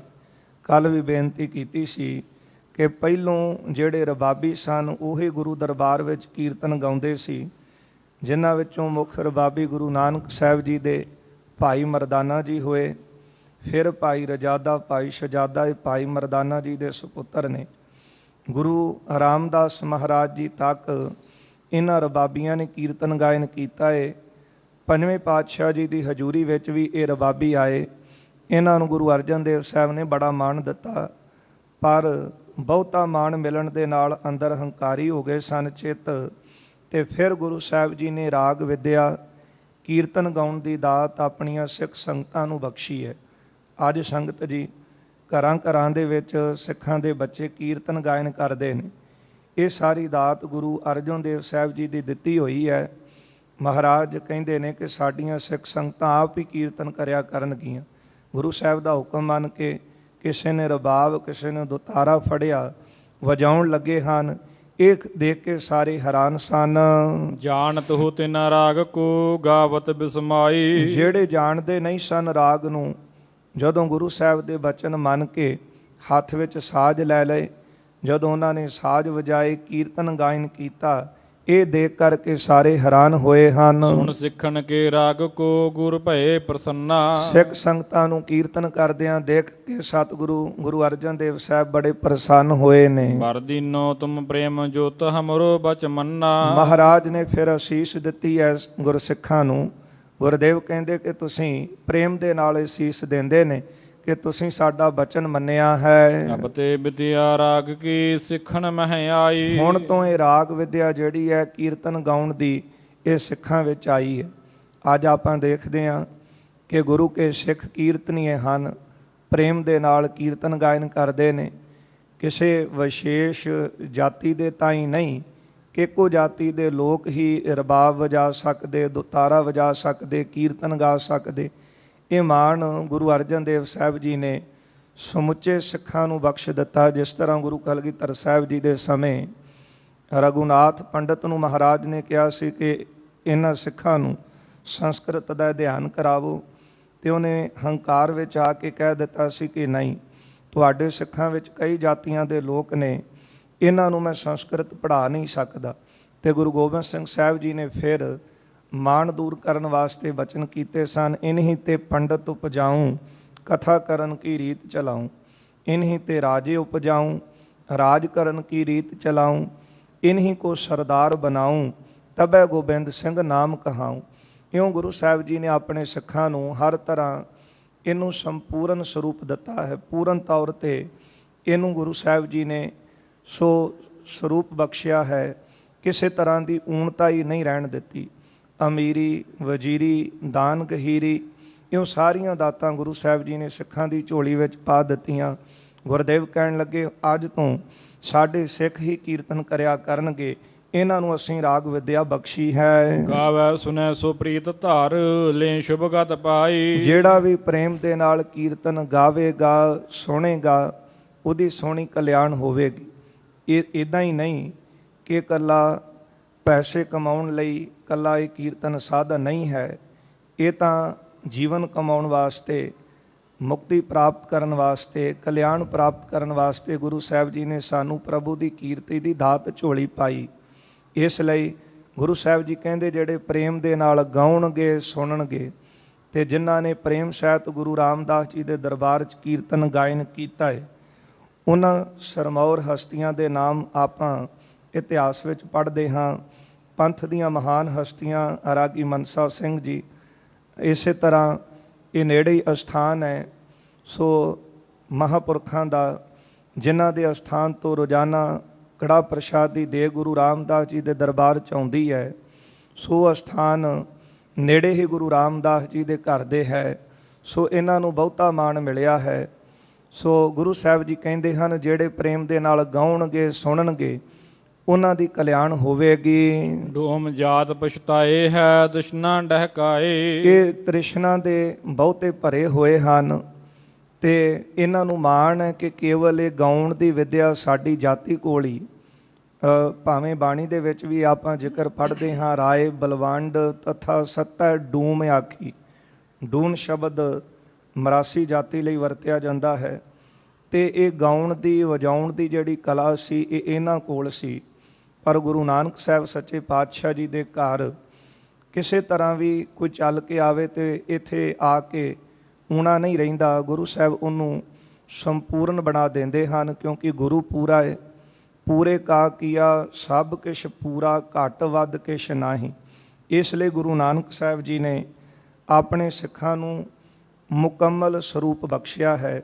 ਗੁਰੂ ਕਲਗੀਧਰ ਸਾਹਿਬ ਜੀ ਨੇ ਤਾਂ ਅੰਮ੍ਰਿਤ ਦੀ ਦਾਤ ਦੇ ਕਰਕੇ ਖਾਲਸਾ ਜਿਹੜਾ ਸਾਜਿਆ, ਇਹ ਮੁਕੰਮਲ ਪਰਮਾਤਮਾ ਅਕਾਲ ਪੁਰਖ ਦਾ ਸਰੂਪ ਹੀ ਜਿਹੜਾ ਹੈ ਇਹਨੂੰ ਬਖਸ਼ ਦਿੱਤਾ। ਖਾਲਸਾ ਮੇਰੋ ਰੂਪ ਹੈ ਖਾਸ। ਗੁਰਦੇਵ ਕਹਿੰਦੇ ਹਨ, ਜਿਨ੍ਹਾਂ ਨੇ ਗਾਉਣ ਦਾ ਵਜਾਉਣ ਦਾ ਮਾਣ ਕੀਤਾ, ਕੇਵਲ ਸਾਡੀ ਜਾਤੀ ਕੋਲ ਹੀ ਰਾਗ ਵਿਦਿਆ ਹੈ। ਗੁਰਦੇਵ ਕਹਿੰਦੇ ਬਾਅਦ ਵਿੱਚ ਪਛਤਾਉਣਗੇ ਜਦੋਂ ਸਾਡੇ ਸਿੱਖ ਵੀ ਸੋਹਣੇ ਸਾਜ਼ ਵਜਾਇਆ ਕਰਨਗੇ, ਕੀਰਤਨ ਗਾਇਨ ਕਰਿਆ ਕਰਨਗੇ। ਕਈ ਵਾਰੀ ਸੁਣਨ ਨੂੰ ਮਿਲਦਾ ਹੈ, ਕਈ ਪ੍ਰੇਮੀਆਂ ਕੋਲੋਂ ਕਹਿੰਦੇ ਨੇ ਜੀ ਇਹ ਰਾਗ ਗਾਉਣ ਦੀ, ਸਾਜ਼ ਵਜਾਉਣ ਦੀ ਕਲਾ ਇਹ ਕੇਵਲ ਸਾਡੀ ਸੀ, ਇਹ ਹੋਰਾਂ ਨੇ ਖੋਹ ਲਈ। ਖੋਈ ਨਹੀਂ ਹੈ, ਇਹ ਤਾਂ ਗੁਰੂ ਅਰਜਨ ਦੇਵ ਸਾਹਿਬ ਨੇ ਤੁਰ ਉੱਠ ਕੇ ਆਪਣੇ ਸਿੱਖਾਂ ਦੀ ਝੋਲੀ ਦਾਤ ਪਾਈ ਹੈ। ਪਾਤਸ਼ਾਹ ਕਹਿੰਦੇ ਬਾਅਦ ਵਿੱਚ ਇਹ ਪਛਤਾਉਣਗੇ, ਇਹ ਕਹਿਣਗੇ ਕਿ ਇਕੱਲੇ ਸਾਜ਼ ਵਜਾਉਣੇ ਗਾਣਾ ਸਾਡਾ ਹੀ ਕੰਮ ਸੀ। ਲੀਏ ਸ਼ਬਦ ਘਰ ਘਰ ਫਿਰੈ, ਨੈ ਹੋਏ ਤ੍ਰਿਪਤਾਈ। ਪਰ ਇਹਨਾਂ ਦੇ ਪਰਥਾਏ ਕਿਹਾ ਕਿ ਨੈ ਹੋਏ ਤ੍ਰਿਪਤਾਈ। ਬਾਣੀ ਤਾਂ ਅੰਦਰ ਦੀ ਤ੍ਰਿਪਤੀ ਕਰਦੀ ਹੈ। ਜਦੋਂ ਕੋਈ ਵੀ ਪ੍ਰੇਮ ਦੇ ਨਾਲ ਸ਼ਬਦ ਗਾਉਂਦਾ ਹੈ ਤੇ ਅੰਦਰ ਤ੍ਰਿਪਤ ਹੁੰਦਾ ਹੈ, ਮਨ ਸੰਤੋਖੀ ਹੋ ਜਾਂਦਾ ਹੈ। ਪਰ ਜੇ ਹਲੇ ਤੱਕ ਅੰਦਰ ਤ੍ਰਿਪਤ ਨਹੀਂ ਤੇ ਹੋ ਸਕਦਾ ਹੈ ਕੁਝ ਸਾਡੇ ਵਿੱਚ ਕਮੀਆਂ ਹੋਣ। ਗੁਰਦੇਵ ਕਹਿੰਦੇ ਜਿਹੜੇ ਘਰਾਂ ਘਰਾਂ ਦੇ ਵਿੱਚ ਜਾ ਕੇ ਇਹ ਕਹਿਣਗੇ ਕਿ ਸਾਡੇ ਕੋਲੋਂ ਰਾਗ ਸੁਣ ਲਓ, ਸਾਡੇ ਕੋਲੋਂ ਸਾਜ਼ ਸੁਣ ਲਓ, ਤੇ ਫਿਰ ਮੂੰਹ ਮੰਗੀਆਂ ਭੇਟਾਵਾਂ ਉਹਨਾਂ ਪਾਸੋਂ ਲੈਣਗੇ, ਉਹਦੇ ਨਾਲ ਕਦੇ ਤ੍ਰਿਪਤੀ ਨਹੀਂ ਹੋਏਗੀ। ਤ੍ਰਿਪਤੀ ਹੁੰਦੀ ਹੈ। ਰਾਗੀ ਮਨਸਾ ਸਿੰਘ ਜੀ ਦਾ ਜੀਵਨ ਪੜ੍ਹਦੇ ਹਾਂ, ਇੰਨੀ ਤ੍ਰਿਪਤੀ ਹੈ ਕਿ ਸ਼ੇਰੇ ਪੰਜਾਬ ਮਹਾਰਾਜਾ ਰਣਜੀਤ ਸਿੰਘ ਆਪ ਚੱਲ ਕੇ ਆਏ। ਪਤਾ ਲੱਗਾ ਗੁਰੂ ਰਾਮਦਾਸ ਜੀ ਦੇ ਦਰ ਦਾ ਕੀਰਤਨੀਆ ਹੈ, ਸੋ ਉਹਦਾ ਹਾਲ ਚਾਲ ਪੁੱਛਣ ਵਾਸਤੇ ਆਪ ਆਏ, ਪਰ ਦਰਵਾਜ਼ਾ ਖੋਲ੍ਹਣ ਤੋਂ ਇਨਕਾਰ ਕੀਤਾ। ਇੰਨੀ ਤ੍ਰਿਪਤੀ। ਬਾਹਰ ਖਲੋਤਾ ਮਹਾਰਾਜਾ ਰਣਜੀਤ ਸਿੰਘ, ਉਹ ਵੀ ਅੱਖਾਂ ਭਰ ਕੇ ਇਹ ਕਹਿੰਦਾ ਸੀ ਕਿ ਇਹ ਸਿੱਖ ਧਰਮ ਦੀ ਰੀੜ੍ਹ ਦੀ ਹੱਡੀ ਹੈ। ਜਿਹੜੇ ਸਿੱਖ ਕੌਮ ਦੇ ਪ੍ਰਚਾਰਕ ਨੇ, ਕੀਰਤਨੀਏ ਨੇ, ਇੰਨਾ ਮਾਣ ਇਹਨਾਂ ਨੂੰ ਗੁਰੂ ਸਾਹਿਬ ਜੀ ਨੇ ਆਪ ਬਖਸ਼ਿਆ ਹੈ। ਇਸ ਲਈ ਪਾਤਸ਼ਾਹ ਕਹਿੰਦੇ ਜਿਹੜੇ ਕੇਵਲ ਧਨ ਦੀ ਖਾਤਰ ਇਹ ਕਹਿ ਰਹੇ ਨੇ ਕਿ ਸਾਨੂੰ ਇੱਥੋਂ ਮਿਲਿਆ ਨਹੀਂ ਇੰਨਾ ਧਨ ਕਿ ਅਸੀਂ ਕੱਲ੍ਹ ਕੀਰਤਨ ਕਰਨ ਨਹੀਂ ਆਵਾਂਗੇ, ਜਿਹੜੇ ਕੇਵਲ ਪੈਸੇ ਦੀ ਖਾਤਰ ਗਾ ਰਹੇ ਨੇ ਨਾ, ਉਹਨਾਂ ਦੇ ਅੰਦਰ ਕਦੇ ਤ੍ਰਿਪਤ ਨਹੀਂ ਹੋਣਗੇ। ਭਾਈ ਗੁਰਦਾਸ ਜੀ ਦੇ ਬਚਨ ਲਿਖਦੇ ਹਨ, ਭਾਈ ਸਾਹਿਬ ਜੀ ਲਿਖਦੇ ਹਨ ਕਿ ਜੇ ਬੰਦਾ ਬਾਹਰ ਅੱਗ ਲੱਗੇ ਪਾਣੀ ਨਾਲ ਬੁਝਾ ਸਕਦਾ ਹੈ, ਅਤੇ ਜੇ ਬੇੜੀ ਵਿੱਚ ਹੀ ਅੱਗ ਲੱਗ ਜਾਵੇ ਤਾਂ ਫਿਰ ਬੁਝਾਉਣ ਦੀ ਉਮੀਦ ਨਹੀਂ ਰਹਿੰਦੀ। ਅੰਦਰ ਬੇੜੀ ਦੇ ਉੱਤੇ ਅੱਗ ਬੁਝਾਵੇਗਾ ਕਿਸ ਤਰ੍ਹਾਂ, ਬਾਹਰ ਤਾਂ ਪਾਣੀ ਨਾਲ ਬੁਝਾਈ ਜਾ ਸਕਦੀ। ਚੋਰਾਂ ਦੀ ਮਾਰ ਤੋਂ ਬਚਣ ਵਾਸਤੇ, ਲੁਟੇਰਿਆਂ ਦੀ ਮਾਰ ਬਚਣ ਵਾਸਤੇ ਕਿਲੇ ਦੀ ਰਾਜੇ ਦੀ ਟੇਕ ਲੈਂਦਾ ਹੈ। ਜੇ ਰਾਜਾ ਹੀ ਲੁੱਟ ਲਵੇ, ਕਿਲੇ ਵਿੱਚ ਹੀ ਲੁੱਟਿਆ ਜਾਵੇ ਤੇ ਬਚੇਗਾ ਕਿਸ ਤਰ੍ਹਾਂ। ਇਸੇ ਤਰ੍ਹਾਂ ਮਾਇਆ ਦੀ ਮਾਰ ਤੋਂ ਬਚਣ ਵਾਸਤੇ ਆਪਾਂ ਗੁਰੂ ਦੀ ਸ਼ਰਨ ਵਿੱਚ ਆਉਂਦੇ ਹਾਂ, ਅਤੇ ਜੇ ਇੱਥੇ ਆ ਕੇ ਮਾਇਆ ਦੀ ਲਪੇਟ ਵਿੱਚ ਆ ਗਏ ਤੇ ਫਿਰ ਤਾਂ ਬਚਣ ਦੀ ਉਮੀਦ ਕੋਈ ਨਹੀਂ ਹੈ ਨਾ। ਇਸ ਲਈ ਜਿਹੜੇ ਕੇਵਲ ਧਨ ਦੀ ਖਾਤਰ, ਇਹਦਾ ਭਾਵ ਇਹ ਨਹੀਂ ਕਿ ਗੁਰੂ ਸਾਹਿਬ ਜੀ ਨੇ ਇਹਨਾਂ ਦਾ ਰੁਜ਼ਗਾਰ ਬੰਦ ਕੀਤਾ ਹੈ। ਮਹਾਰਾਜ ਤਾਂ ਆਪ ਬਹੁਤੀਆਂ ਭੇਟਾਵਾਂ ਇਹਨਾਂ ਨੂੰ ਬਖਸ਼ ਰਹੇ ਨੇ, ਪਰ ਸਬਰ ਅਤੇ ਸੰਤੋਖ ਇਹ ਸਭ ਤੋਂ ਵੱਡੀ ਦਾਤ ਹੈ। ਕਿਉਂਕਿ ਬਾਹਰ ਕੋਈ ਕਾਰੋਬਾਰ ਕਰ ਰਿਹਾ, ਹੋ ਸਕਦਾ ਹੈ ਕਿ ਉਹਨੂੰ ਸਬਰ ਸੰਤੋਖ ਨਾ ਹੋਵੇ, ਜਿੰਨਾ ਕੁ ਕਮਾ ਰਿਹਾ ਉਹਦੇ ਵਿੱਚ ਤ੍ਰਿਪਤੀ ਨਾ ਹੋਵੇ। ਪਰ ਜਿਹੜਾ ਗੁਰੂ ਕਾ ਕੀਰਤਨ ਗਾ ਰਿਹਾ ਹੈ, ਗੁਰੂ ਦਾ ਜਸ ਸੁਣਾ ਰਿਹਾ ਹੈ, ਜੇ ਉਹਨੂੰ ਵੀ ਤ੍ਰਿਪਤੀ ਨਹੀਂ, ਉਹਨੂੰ ਵੀ ਸੰਤੋਖ ਨਹੀਂ, ਤੇ ਫਿਰ ਸੰਤੋਖ ਦੀ ਪ੍ਰਾਪਤੀ ਹੋਵੇਗੀ ਕਿੱਥੋਂ। ਇੱਥੇ ਤਾਂ ਆਪਾਂ ਅੰਦਰ ਤ੍ਰਿਪਤ ਕਰਨ ਆਉਂਦੇ ਹਾਂ, ਸ਼ਾਂਤ ਕਰਨ ਆਉਂਦੇ ਹਾਂ। ਜੇ ਗੁਰੂ ਕਾ ਸ਼ਬਦ ਗਾਈਏ, ਸੁਣੀਏ ਸਾਰੇ ਪ੍ਰੇਮ ਦੇ ਨਾਲ, ਸਾਡਾ ਅੰਦਰ ਤ੍ਰਿਪਤ ਹੋ ਜਾਵੇ, ਅੰਦਰ ਰੱਜ ਜਾਵੇ। ਅਤੇ ਜੇ ਅੰਦਰ ਭੁੱਖ ਰਹਿ ਗਈ ਤੇ ਗੁਰੂ ਸਾਹਿਬ ਦੇ ਪਾਵਨ ਬਚਨ ਨੇ, ਫਿਰ ਭੁੱਖਿਆਂ ਭੁੱਖ ਨਾ ਉਤਰੀ, ਜੇ ਬੰਨਾ ਪੁਰੀਆ ਭਾਰ। ਇਸ ਲਈ ਗੁਰੂ ਸਾਹਿਬ ਨੇ ਤਾਂ ਸਾਨੂੰ ਬਚਨ ਲਿਖ ਕੇ ਦਿੱਤੇ। ਇਹਨਾਂ ਬਚਨਾਂ ਨੂੰ ਪੜ੍ਹ ਕੇ ਜੀਵਨ ਵਿੱਚ ਕਮਾਉਣਾ, ਅਤੇ ਇਹਦੇ ਨਾਲ ਅੰਦਰ ਸੰਤੋਖ ਆਵੇ, ਅੰਦਰ ਤ੍ਰਿਪਤੀ ਹੋਵੇ, ਅੰਦਰ ਰੱਜ ਜਾਵੇ। ਐਸੇ ਕਮਾਈ ਵਾਲੇ ਗੁਰਸਿੱਖ ਹੈ ਵੀ ਨੇ, ਉਹਨਾਂ ਨੂੰ ਨਮਸਕਾਰ ਹੈ ਜਿਹੜੇ ਗੁਰੂ ਦਰਬਾਰ ਵਿੱਚ ਕੀਰਤਨ ਗਾਇਨ ਕਰਦੇ ਨੇ, ਬੜਾ ਉਹਨਾਂ ਦਾ ਸਤਿਕਾਰ ਹੈ। ਗੁਰੂ ਕਾ ਜਸ ਸੁਣਾਉਂਦੇ ਨੇ, ਪ੍ਰਚਾਰਕ ਕਥਾਵਾਨ। ਉਹ ਆਪਣਾ ਜੀਵਨ ਵੀ ਕਮਾ ਰਹੇ ਨੇ, ਤੇ ਇਸ ਲਈ ਬਾਣੀ ਨੂੰ ਸੁਣਾਉਣ ਵਾਲੇ, ਗੁਰੂ ਦਾ ਉਪਦੇਸ਼ ਸੁਣਾਉਣ ਵਾਲੇ ਉਹ ਸਨਮਾਨਯੋਗ ਹਨ। ਪਰ ਜੇ ਹਲੇ ਤੱਕ ਅੰਦਰ ਤ੍ਰਿਪਤੀ ਨਹੀਂ ਹੈ ਤੇ ਫਿਰ ਤ੍ਰਿਪਤੀ ਹੋਵੇਗੀ ਕਿੱਥੋਂ? ਮਹਾਰਾਜ ਕਹਿੰਦੇ ਹਨ, ਇਹ ਘਰ ਘਰ ਦੇ ਵਿੱਚ ਜਾ ਕੇ ਕਹਿਣਗੇ ਸਾਡੇ ਕੋਲੋਂ ਰਾਗ ਸੁਣ ਲਓ, ਪਰ ਇਹਨਾਂ ਦੇ ਅੰਦਰ ਤ੍ਰਿਪਤ ਨਹੀਂ ਹੋਣਗੇ, ਰੱਜਣਗੇ ਨਹੀਂ। ਪਾਏ ਅਨਾਦਰ ਜਿਤ ਕੀਤੀ ਬਿਨ ਕਹੇ ਸੁਜਾਵਾ। ਜਿੱਥੇ ਕਿੱਥੇ ਵੀ ਜਾਣਗੇ ਇਹ ਅਨਾਦਰ ਪਾਉਣਗੇ, ਨਰਾਦਰ ਹੋਵੇਗਾ, ਇਹਨਾਂ ਦਾ ਜਸ ਨਹੀਂ ਹੋਵੇਗਾ। ਤਉ ਨ ਸਿੱਖ ਮੁਖ ਲਾਏ ਹੈ ਦੁਖ ਲਹਿ ਕੁਲਾਵੈ। ਸਾਡੇ ਸਿੱਖ ਇਹਨਾਂ ਨੂੰ ਮੂੰਹ ਨਹੀਂ ਲਾਉਣਗੇ। ਜਿਹੜਾ ਗੁਰੂ ਤੋਂ ਫਿਟਕਾਰਿਆ ਗਿਆ ਉਹਨੂੰ ਗੁਰੂ ਕਾ ਸਿੱਖ ਮੂੰਹ ਨਹੀਂ ਲਾਉਂਦਾ। ਅੱਜ ਵੀ ਇਸੇ ਤਰ੍ਹਾਂ ਹੀ ਹੈ ਨਾ। ਜਿਹੜਾ ਮਰਿਆਦਾ ਤੋਂ ਉਲਟ ਚੱਲਿਆ, ਜਿਹਨੇ ਪੰਥ ਦੇ ਨਾਲ ਕੋਈ ਵਿਸ਼ਵਾਸਘਾਤ ਕੀਤਾ, ਜਿਹੜਾ ਪੰਥ ਤੋਂ ਹੀ ਖਾਰਜ ਕਰ ਦਿੱਤਾ, ਤੇ ਸਿੱਖ ਸੰਗਤਾਂ ਉਹਨੂੰ ਮੂੰਹ ਨਹੀਂ ਲਾਉਂਦੀ, ਕਿਉਂਕਿ ਗੁਰੂ ਤੋਂ ਫਿਟਕਾਰਿਆ ਗਿਆ। ਇਸ ਲਈ ਗੁਰੂ ਸਾਹਿਬ ਜੀ ਕਹਿੰਦੇ ਇਹਨਾਂ ਨੂੰ ਸਿੱਖ ਸੰਗਤਾਂ ਮੂੰਹ ਨਹੀਂ ਲਾਉਣਗੀਆਂ, ਇਹ ਬਹੁਤੇ ਦੁਖੀ ਹੋਣਗੇ। ਗੁਰ ਸਿੱਖਨ ਕੋ ਬਰ ਦਿਓ ਵਿਦਿਆ ਸ਼ੁਭ ਪਾਈ। ਸਤਿਗੁਰਾਂ ਨੇ ਸਿੱਖਾਂ ਨੂੰ ਵਰ ਦਿੱਤਾ, ਸੀਸ ਦਿੱਤੀ ਹੈ। ਮਹਾਰਾਜ ਕਹਿੰਦੇ, ਗੁਰ ਸਿੱਖੋ, ਅੱਜ ਤੋਂ ਬਾਅਦ ਇਹ ਰਾਗ ਵਿਦਿਆ ਅਸੀਂ ਤੁਹਾਨੂੰ ਬਖਸ਼ ਦਿੱਤੀ ਹੈ। ਸਰਾਪ ਡੂਮ ਮੂਢਣ ਲਹਿਓ ਭਾਵੀ ਕਰਵਾਈ। ਪਰ ਜਿਨ੍ਹਾਂ ਨੇ ਆਪਣੀ ਮੱਤ ਵਰਤੀ, ਉਹ ਇੰਜ ਕਹਿ ਲਓ, ਕਵੀ ਜੀ ਕਹਿੰਦੇ ਕਿ ਭਾਵੀ ਦੇ ਪ੍ਰੇਰੇ ਹੋਇਆਂ ਹੀ ਸਾਰਾ ਕੁਝ ਕੀਤਾ ਹੈ, ਪਰ ਇਹਨਾਂ ਦੇ ਤਾਂ ਹੀ ਗੁਰੂ ਸਾਹਿਬ ਜੀ ਦੀ ਨਾਰਾਜ਼ਗੀ ਇਹਨਾਂ ਤੇ ਹੋਈ ਹੈ। ਨਿਤ ਪ੍ਰਤ ਕੀਰਤਨ ਸਿੱਖ ਕਰੈ ਤਿਉ ਤਿਉ ਗੁਣ ਸੁਭ ਗਾਵੈ। ਦਿਨ ਪ੍ਰਤੀ ਦਿਨ ਹਰ ਰੋਜ਼ ਗੁਰੂ ਕੇ ਸਿੱਖ ਕੀਰਤਨੀਏ ਕੀਰਤਨ ਕਰਦੇ ਹਨ, ਤੇ ਤਿਉਂ ਮਨ ਨੂੰ ਸੁੱਖ ਦੀ ਪ੍ਰਾਪਤੀ ਹੁੰਦੀ ਹੈ। ਅੱਜ ਵੀ ਸੰਗਤਾਂ, ਥੋੜਾ ਪੁਰਾਣਾ ਸਮਾਂ ਆਪਾਂ ਦੇਖ ਲਈਏ ਤੇ ਆ ਗੁਰਦੁਆਰਾ ਥੜਾ ਸਾਹਿਬ, ਅੱਜ ਵੀ ਸੰਗਤਾਂ ਸੰਗਤੀ ਰੂਪ ਦੇ ਵਿੱਚ ਕੀਰਤਨ ਹੁੰਦਾ ਹੈ। ਸੰਗਤਾਂ ਕੀਰਤਨ ਗਾਇਨ ਕਰਦੀਆਂ ਨੇ। ਬਾਬਾ ਬੁੱਢਾ ਸਾਹਿਬ ਜੀ ਦੀ ਚੌਂਕੀ ਆਉਂਦੀ ਹੈ, ਉਸ ਚੌਂਕੀ ਦੇ ਵਿੱਚ ਵੀ ਸੰਗਤਾਂ ਕੀਰਤਨ ਗਾਉਂਦੀਆਂ ਨੇ। ਉਹ ਜਿਹੜੇ ਸ਼ਬਦ ਨੇ ਬੜੇ ਧਿਆਨ ਨਾਲ ਸੁਣਨੇ ਪੈਂਦੇ ਨੇ, ਤੇ ਬੜੀ ਮਿਹਨਤ ਕੀਤੀ, ਤੇ ਪੁਰਾਤਨ ਜਿਹੜੀ ਸ਼ੈਲੀ ਉਹਨਾਂ ਪ੍ਰੇਮੀਆਂ ਦੀ ਚੱਲਦੀ ਆ ਰਹੀ ਹੈ। ਇਸ ਲਈ ਗੁਰੂ ਸਾਹਿਬ ਜੀ ਨੇ ਵਰ ਦਿੱਤਾ, ਅਸੀਸ ਦਿੱਤੀ ਹੈ ਕਿ ਸਿੱਖ ਸੰਗਤਾਂ ਕੀਰਤਨ ਕਰਨਗੀਆਂ। ਜਿਉਂ-ਜਿਉਂ ਸਿੱਖ ਪ੍ਰੇਮ ਦੇ ਨਾਲ ਕੀਰਤਨ ਕਰਦੇ, ਤਿਉਂ-ਤਿਉਂ ਰਸ ਹੋਰ ਬਣਦਾ ਹੈ। ਸੰਗਤ ਕੋ ਬੜ ਪ੍ਰੇਮ ਹੋਏ ਮਨ ਸ਼ਬਦ ਟਿਕਾਵੈ। ਮਨ ਨੂੰ ਟਿਕਾ ਕੇ ਸ਼ਬਦ ਗਾਉਂਦੇ ਨੇ, ਤੇ ਬਾਣੀ ਦੇ ਨਾਲ ਬਹੁਤਾ ਪ੍ਰੇਮ ਬਣਿਆ ਹੈ। ਪਟਨੇ ਕੀ ਸੰਗਤ ਮਹਾ ਦਰਸ਼ਨ ਹਿਤ ਆਈ। ਕੁਝ ਦਿਨਾਂ ਬਾਅਦ ਪਟਨੇ ਦੀਆਂ ਸਿੱਖ ਸੰਗਤਾਂ ਚੱਲ ਕੇ ਗੁਰੂ ਅਰਜਨ ਦੇਵ ਸਾਹਿਬ ਜੀ ਦੇ ਦਰਸ਼ਨਾਂ ਨੂੰ ਸ਼੍ਰੀ ਅੰਮ੍ਰਿਤਸਰ ਸਾਹਿਬ ਆਈਆਂ ਨੇ। ਕਰ ਬੰਦਨ ਸਤਿਗੁਰੂ ਕੋ ਬਹੁ ਭੇਟ ਚੜਾਈ। ਪਟਨੇ ਦੀ ਸੰਗਤ ਨੇ ਆ ਕੇ ਗੁਰੂ ਅਰਜਨ ਦੇਵ ਸਾਹਿਬ ਜੀ ਨੂੰ ਭੇਟਾਵਾਂ ਚੜਾਈਆਂ, ਆ ਕੇ ਗੁਰੂ ਸਾਹਿਬ ਨੂੰ ਨਮਸਕਾਰ ਕੀਤੀ ਹੈ। ਸਤੇ ਅਰ ਬਲਵੰਡ ਕੋ ਤਿਨ ਬੂਜਨ ਠਾਨਾ। ਜਦੋਂ ਆ ਕੇ ਸੰਗਤ ਨੇ ਦੇਖਿਆ ਕਿ ਗੁਰੂ ਕੇ ਰਬਾਬੀਏ ਕਿਤੇ ਦਿਸਦੇ ਨਹੀਂ, ਤੇ ਭਾਈ ਸੱਤਾ ਤੇ ਬਲਵੰਡ ਜੀ ਇਹਨਾਂ ਨੂੰ ਕੀਰਤਨ ਕਰਦਿਆਂ ਕੁਝ ਵਰੇ ਹੋ ਚੁੱਕੇ ਸਨ। ਸੰਗਤਾਂ ਦੇ ਵਿੱਚ, ਸਿੱਖਾਂ ਦੇ ਘਰਾਂ ਵਿੱਚ ਇਹਨਾਂ ਦਾ ਬੜਾ ਮਾਨ ਸਨਮਾਨ ਸੀ।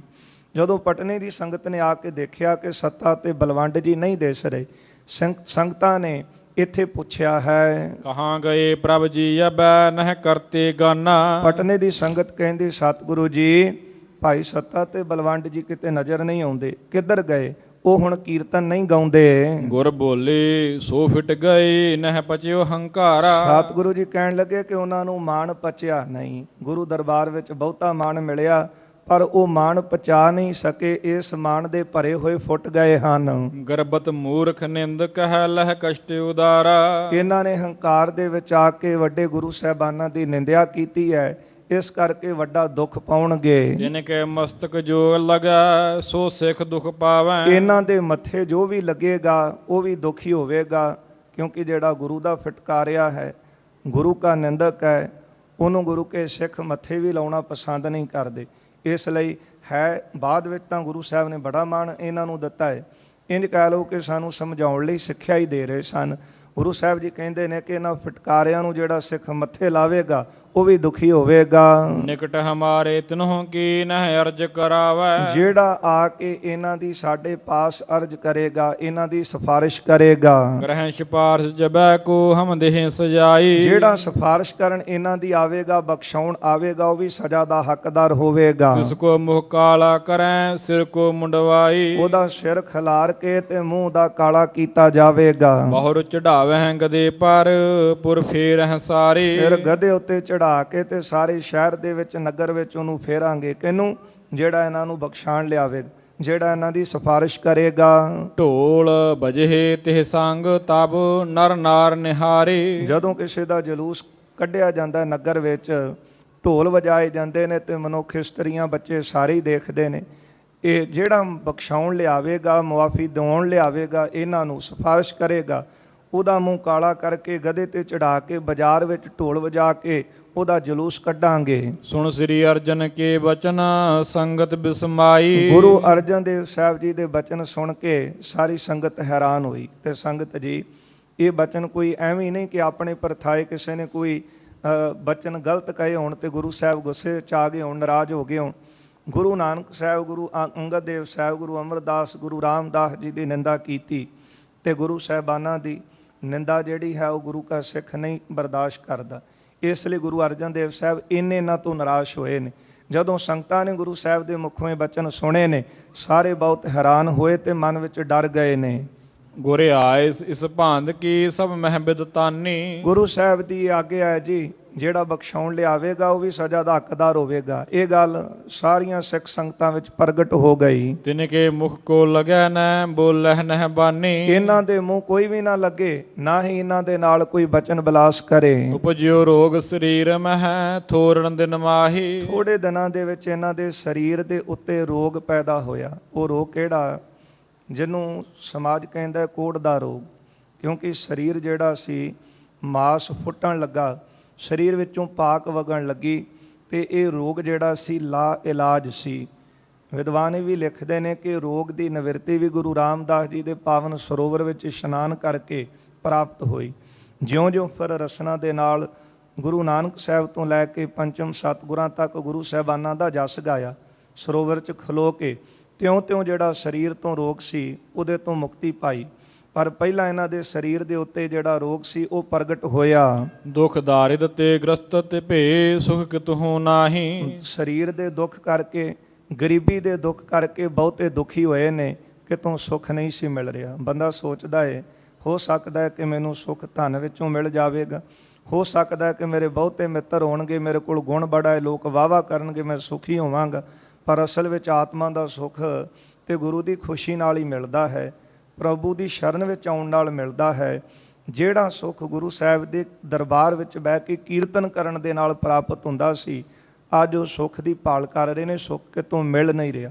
ਸੁੱਖ ਨਾਹੀਂ ਰੇ ਹਰ ਭਗਤ ਬਿਨਾ।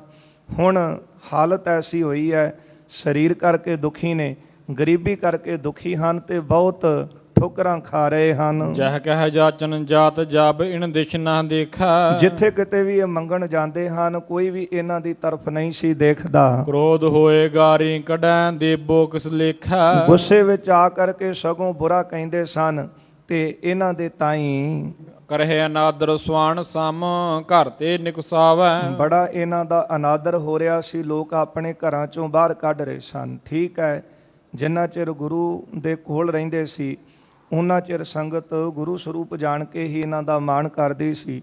ਪਰ ਗੁਰੂ ਦੇ ਦਰ ਤੋਂ ਫਟਕਾਰੇ ਗਏ, ਕੋਈ ਵੀ ਇਹਨਾਂ ਨੂੰ ਘਰ ਬੁਲਾਉਣ ਵਾਸਤੇ ਤਿਆਰ ਨਹੀਂ ਸੀ, ਸਗੋਂ ਧੱਕੇ ਦੇ ਕੇ ਬਾਹਰ ਕੱਢਿਆ ਜਾਂਦਾ ਸੀ ਕਿ ਚਲੋ ਇੱਥੇ ਖੜੋ ਨਾ। ਵਹਿਰ ਜਾਏ ਤਹ ਪੀ ਤਥਾ ਨਹਿ ਆਦਰ ਪਾਵੈ। ਜੇ ਕਿਤੇ ਦੂਰ ਚਲੇ ਗਏ, ਹੁਣ ਗੁਰੂ ਸਾਹਿਬ ਦੀ ਨਾਰਾਜ਼ਗੀ ਹੋਣ ਕਰਕੇ ਸੰਗਤਾਂ ਨੇ ਤਾਂ ਆਪਣੇ ਤੋਂ ਦੂਰ ਕੀਤਾ ਹੀ ਹੈ। ਸੋਚਦੇ ਸਨ ਕੋਈ ਹੋਰ ਲੋਕ ਸੁਣ ਕੇ ਰਾਗ ਖੁਸ਼ ਹੋਇਆ ਕਰਨਗੇ, ਪਰ ਗੁਰੂ ਦੇ ਦਰ ਤੋਂ ਫਟਕਾਰੇ ਗਏ, ਕਿਤੇ ਵੀ ਮਾਣ ਨਹੀਂ ਸੀ ਪਾ ਰਹੇ। ਪਰਮੇਸ਼ਰ ਅਰ ਸਤਿਗੁਰੂ ਇਨ ਤੇ ਹੰਕਾਰੇ। ਗੁਰੂ ਸਾਹਿਬ ਦੇ ਫਟਕਾਰੇ ਹੋਏ ਸੰਗਤਾਂ ਨੇ ਦੂਰ ਕਰ ਦਿੱਤਾ। ਜਿਹਦੇ ਉੱਤੇ ਗੁਰੂ ਦੀ ਖੁਸ਼ੀ ਨਹੀਂ, ਉਹਦੇ ਉੱਤੇ ਪ੍ਰਭੂ ਦੀ ਖੁਸ਼ੀ ਨਹੀਂ, ਕਿਉਂਕਿ ਗੁਰ ਪਰਮੇਸ਼ਰ ਇੱਕੋ ਜਾਣ। ਗੁਰੂ ਅਤੇ ਅਕਾਲ ਪੁਰਖ ਇੱਕ ਸਰੂਪ ਨੇ, ਤੇ ਜੇ ਗੁਰੂ ਸਾਹਿਬ ਤੇ ਸੰਗਤ ਗੁਰੂ ਰੂਪ ਹੈ। ਜੇ ਸੰਗਤ ਦੀ ਨਾਰਾਜ਼ਗੀ ਤੇ ਗੁਰੂ ਦੀ ਨਾਰਾਜ਼ਗੀ, ਜੇ ਗੁਰੂ ਦੀ ਨਾਰਾਜ਼ਗੀ ਤੇ ਫਿਰ ਅਕਾਲ ਪੁਰਖ ਦੀ ਨਾਰਾਜ਼ਗੀ। ਜੇ ਅਕਾਲ ਪੁਰਖ ਨਿਰਾਸ਼ ਹੈ ਤੇ ਫਿਰ ਕਿੱਥੇ ਮਾਣ ਮਿਲਣਾ ਸੀ ਜੀ। ਕਿਤੇ ਵੀ ਇਹਨਾਂ ਨੂੰ ਮਾਣ ਸਤਿਕਾਰ ਨਾ ਮਿਲਿਆ। ਦੁਹ ਲੋਕਨ ਦੁਖ ਪਾਏ ਸੋ ਕੋ ਨਹੀਂ ਉਬਾਰੇ। ਦੋਨਾਂ ਲੋਕਾਂ ਵਿੱਚ ਬਹੁਤ ਦੁਖੀ ਹੋ ਰਹੇ ਨੇ। ਲੋਕ ਵੀ ਦੁਖੀ ਹੋ ਰਿਹਾ ਤੇ ਪਰਲੋਕ ਗਾਂ ਜਿਹੜਾ ਸੀ ਉਹਦੇ ਵਿੱਚ ਵੀ ਬਹੁਤਾ ਦੁੱਖ ਪਾਉਣਾ ਸੀ। ਇਨਹੂ ਕੀ ਸਰਨੀ ਪਰੇ ਬਿਨਤੀ ਭਨ ਦੀਨਾ। ਕਿਹਦੀ ਸ਼ਰਨ ਵਿੱਚ ਜਾਣ ਤੇ ਜਾ ਕੇ ਬੇਨਤੀ ਕਰਨ ਦੀਨ ਬਣ ਕੇ। ਮਨ ਭਾਵੈ ਬਖਸ਼ੈ ਦਿਸੈ ਨਦ ਦੁਖ ਮਹਿਲੀਨਾ। ਕਿਹਦੇ ਕੋਲ ਜਾਈਏ ਉਹਦੀ ਸ਼ਰਨ ਪੈ ਜਾਈਏ ਤੇ ਸਾਨੂੰ ਬਖਸ਼ਾ ਦਵੇ, ਨਹੀਂ ਤਾਂ ਦੁੱਖ ਵਿੱਚ ਹੀ ਸਮਾਂ ਬਤੀਤ ਕਰਾਂਗੇ। ਸਗਰੇ ਜਗ ਤਿਆਗੇ ਜਬੈ ਨਹਿ ਬੈਠਣ ਪਾਵੈ। ਜਦੋਂ ਸਾਰੇ ਜਗਤ ਨੇ ਧਿਰਕਾਰਾਂ ਪਾਈਆਂ, ਆਪਣੇ ਤੋਂ ਦੂਰ ਕੀਤਾ, ਕਿਸੇ ਨੇ ਕੋਲ ਬੈਠਣ ਹੀ ਨਾ ਦਿੱਤਾ। ਪਹਿਲਾਂ ਤੇ ਸੋਚਿਆ ਸੀ ਕਿ ਕਿਤੇ ਜਾ ਕੇ ਮਾਣ ਸਤਿਕਾਰ ਪਾਵਾਂਗੇ, ਬਹੁਤਾ ਧਨ ਕਮਾਵਾਂਗੇ, ਪਰ ਹੁਣ ਕਿਸੇ ਨੇ ਬਾਤ ਨਾ ਪੁੱਛੀ। ਜਦੋਂ ਗੁਰੂ ਦੇ ਦਰ ਤੋਂ ਫਟਕਾਰੇ ਗਏ ਤੇ ਫਿਰ ਕਿਤੇ ਵੀ ਬੈਠਣ ਨੂੰ ਥਾਂ ਨਹੀਂ ਸੀ ਮਿਲਦਾ। ਭੀਖ ਸਰੀਖੀ ਨਹਿ ਪਰੈ ਤਿਰਸਕ੍ਰਿਤ ਜਿਤ ਜਾਵੈ। ਕੋਈ ਥੋੜੀ ਜਿਹੀ ਭੀਖ ਵੀ ਝੋਲੀ ਵਿੱਚ ਨਹੀਂ ਸੀ ਪਾਉਂਦੇ। ਮਹਾਰਾਜ ਦੇ ਪਾਵਨ ਬਚਨ ਪੜ੍ਹਦੇ ਹਾਂ, ਜੇ ਮਾਲਕ ਨਦਰ ਹੀ ਫੇਰ ਲਵੇ ਨਾ ਤੇ ਫਿਰ ਦਰ ਮੰਗਣ ਭਿੱਖ ਨਾ ਪਾਏਂਦਾ। ਫਿਰ ਕਿਸੇ ਦੇ ਦਰ ਤੇ ਜਾ ਕਰਕੇ ਭੀਖ ਵੀ ਝੋਲੀ ਵਿੱਚ ਨਹੀਂ ਪੈਂਦੀ। ਇਸ ਲਈ ਥੋੜੀ ਜਿਹੀ ਭੀਖ ਵੀ ਜਿਹੜੀ ਸੀ ਉਹ ਕੋਈ ਝੋਲੀ ਵਿੱਚ ਨਹੀਂ ਸੀ ਪਾਉਂਦਾ। ਬਹੁਤਾ ਤਿਰਸਕਾਰ ਹੋਇਆ ਹੈ। ਪਛਤਾਏ ਦੁਖ ਪਾਏ ਕੈ ਗੁਰ ਮਹਿਮਾ ਜਾਨੀ। ਜਦੋਂ ਬਹੁਤੇ ਦੁਖੀ ਹੋਏ ਨਾ ਫਿਰ ਮਨ ਪਛਤਾਇਆ। ਜਦੋਂ ਮਨ ਵਿੱਚ ਪਛਤਾਏ ਫਿਰ ਗੁਰੂ ਅਰਜਨ ਦੇਵ ਸਾਹਿਬ ਦੀ ਮਹਿਮਾ ਨੂੰ ਜਾਣਿਆ, ਗੁਰੂ ਨਾਨਕ ਸਾਹਿਬ ਦੇ ਘਰ ਦੀ ਮਹਿਮਾ ਨੂੰ ਜਾਣਿਆ ਕਿ ਸੰਗਤ ਵਿੱਚ ਰਹਿੰਦੇ ਸੀ, ਗੁਰੂ ਦਾ ਜਸ ਗਾਉਂਦੇ ਸੀ, ਕਿੰਨਾ ਮਾਣ ਸਤਿਕਾਰ ਸਾਨੂੰ ਮਿਲਦਾ ਸੀ। ਅਟੁੱਟ ਪਦਾਰਥ ਘਰ ਵਿੱਚ ਆ ਰਹੇ ਸਨ, ਅਸੀਂ ਕਰ ਕੀ ਬੈਠੇ ਹਾਂ। ਗੁਰੂ ਦੀ ਨਿੰਦਿਆ ਕੀਤੀ ਹੈ, ਬਹੁਤਾ ਦੁੱਖ ਪਾ ਰਹੇ ਹਾਂ, ਕਿਤੇ ਵੀ ਸਾਨੂੰ ਸਨਮਾਨ ਨਹੀਂ ਮਿਲ ਰਿਹਾ, ਸਾਰੀ ਜਗ੍ਹਾ ਤਿਰਸਕਾਰੇ ਜਾ ਰਹੇ। ਮੰਗਿਆ ਭੀਖ ਵੀ ਕੋਈ ਝੋਲੀ ਵਿੱਚ ਨਹੀਂ ਸੀ ਪਾ ਰਿਹਾ। ਹੁਣ ਬਹੁਤੇ ਦੁਖੀ ਹੋਏ ਤੇ ਗੁਰੂ ਦੀ ਮਹਿਮਾ ਨੂੰ ਜਾਣਿਆ। ਦੁੱਖ ਜਦੋਂ ਲੱਗਦਾ ਹੈ ਨਾ, ਮਹਿਮਾ ਵੀ ਗੁਰੂ ਦੀ ਉਦੋਂ ਸਮਝ ਵਿੱਚ ਪੈਂਦੀ ਹੈ। ਦੁੱਖ ਦਾਰੂ ਸੁੱਖ ਰੋਗ ਭਇਆ। ਇਹ ਤਾਂ ਗੁਰੂ ਕਿਰਪਾ ਕਰੇ, ਸੁੱਖ ਵਿੱਚ ਵੀ ਉਹਦਾ ਸ਼ੁਕਰਾਨਾ ਕਰੀਏ, ਨਹੀਂ ਤਾਂ ਬੰਦਾ ਸੁੱਖ ਵਿੱਚ ਉਹਨੂੰ ਭੁਲਾ ਬੈਠਦਾ ਹੈ। ਤੇ ਆਪਣੇ ਗੁਣਾਂ ਤੇ ਅਹੁਦੇ ਤੇ ਧਨ ਦਾ ਬੰਦੇ ਨੂੰ ਮਾਣ ਹੁੰਦਾ ਹੈ ਕਿ ਮੈਂ ਕੁਝ ਹਾਂ, ਕਿਉਂਕਿ ਸਰੀਰ ਸੁਖੀ ਹੈ, ਹਰ ਪਾਸੋਂ ਸਾਰੇ ਪਦਾਰਥ ਕੋਲ ਨੇ। ਬੰਦਾ ਕਹਿੰਦਾ ਮੈਂ ਕਿਸੇ ਨੂੰ ਕੀ ਸਮਝਦਾ। ਪਰ ਜਦੋਂ ਕਿਤੇ ਤਨ ਵਿੱਚ ਦੁੱਖ ਆਵੇ, ਪਰਿਵਾਰ ਵਿੱਚ ਦੁੱਖ ਆਉਂਦਾ ਹੈ, ਫਿਰ ਬੰਦਾ ਆਪਣਾ ਮੂੰਹ ਜਿਹੜਾ ਹੈ ਉਹ ਪਰਮਾਤਮਾ ਵੱਲ ਕਰਦਾ ਹੈ। ਪਰ ਭਗਤ ਜੀ ਦੇ ਪਾਵਨ ਬਚਨ ਪੜ੍ਹਦੇ ਹਨ, ਕਾਮ ਪਰੈ ਹਰਿ ਸਿਮਰਿਐ ਐਸਾ ਸਿਮਰੋ ਨਿਤ। ਜੇ ਲੋੜ ਪੈਣ ਤੇ ਫਿਰ ਅਕਲ ਟਿਕਾਣੇ ਲਿਆਉਣੀ ਤੇ ਪਹਿਲਾਂ ਹੀ ਆਪਣੀ ਅਕਲ ਟਿਕਾਣੇ ਵਿੱਚ ਰੱਖ, ਹੋਸ਼ ਵਿੱਚ ਰਹਿ, ਉਹਦੇ ਚਰਨਾਂ ਵਿੱਚ ਬੇਨਤੀਆਂ ਕਰਕੇ ਦਾਤਾ ਕਿਰਪਾ ਕਰ, ਤੇਰੇ ਦਰ ਤੋਂ ਦੂਰ ਨਾ ਜਾਈਏ ਤੇ ਇੱਥੋਂ ਬੇਮੁਖ ਨਾ ਹੋਈਏ, ਕਿਉਂਕਿ ਦੁੱਖ ਵੇਲੇ ਵੀ ਸਾਡੀ ਬਾਂਹ ਫੜਨ ਵਾਲਾ ਤੂੰ ਹੀ ਹੈ। ਤੇ ਇਸ ਲਈ ਸੁੱਖ ਵੇਲੇ ਅਰਦਾਸਾਂ ਕਰੀਏ। ਜਦੋਂ ਦੁੱਖ ਲੱਗਾ ਗੁਰੂ ਦੀ ਮਹਿਮਾ ਨੂੰ ਜਾਣਿਆ, ਬਹੁਤੇ ਮਨ ਵਿੱਚ ਪਛਤਾਏ ਹਨ ਤੇ ਸੋਚਦੇ ਨੇ ਅਸੀਂ ਕਰ ਕੀ ਬੈਠੇ ਹਾਂ। ਸਿੱਖਿਆ ਨ ਮਹਿ ਬਿਨਤੀ ਭਣਤ ਕਿਨਹੂ ਨਹਿ ਮਾਨੀ। ਸਿੱਖਾਂ ਕੋਲ ਜਾ ਕੇ ਬੇਨਤੀਆਂ ਕਰਦੇ ਸੀ ਕਿ ਸਾਡੇ ਤੇ ਕਿਰਪਾ ਕਰੋ, ਸਿੱਖੋ ਸਾਨੂੰ ਬਚਾ ਲਓ, ਗੁਰੂ ਦੇ ਦਰ ਤੇ ਲੈ ਚੱਲੋ, ਕੋਈ ਤਾਂ ਬਖਸ਼ਾਓ। ਪਰ ਕੋਈ ਨਹੀਂ ਸੀ ਇਹਨਾਂ ਦੀ ਬੇਨਤੀ ਨੂੰ ਸੁਣਨ ਨੂੰ ਤਿਆਰ। ਕਿਉਂ? ਕਿਉਂਕਿ ਗੁਰੂ ਸਾਹਿਬ ਨੇ ਬਚਨ ਕਹੇ ਸਨ ਕਿ ਜਿਹੜਾ ਇਹਨਾਂ ਨੂੰ ਲੈ ਕੇ ਆਵੇਗਾ ਉਹਦਾ ਜਲੂਸ ਨਿਕਲੇਗਾ, ਸਜ਼ਾ ਦਾ ਹੱਕਦਾਰ ਹੋਵੇਗਾ।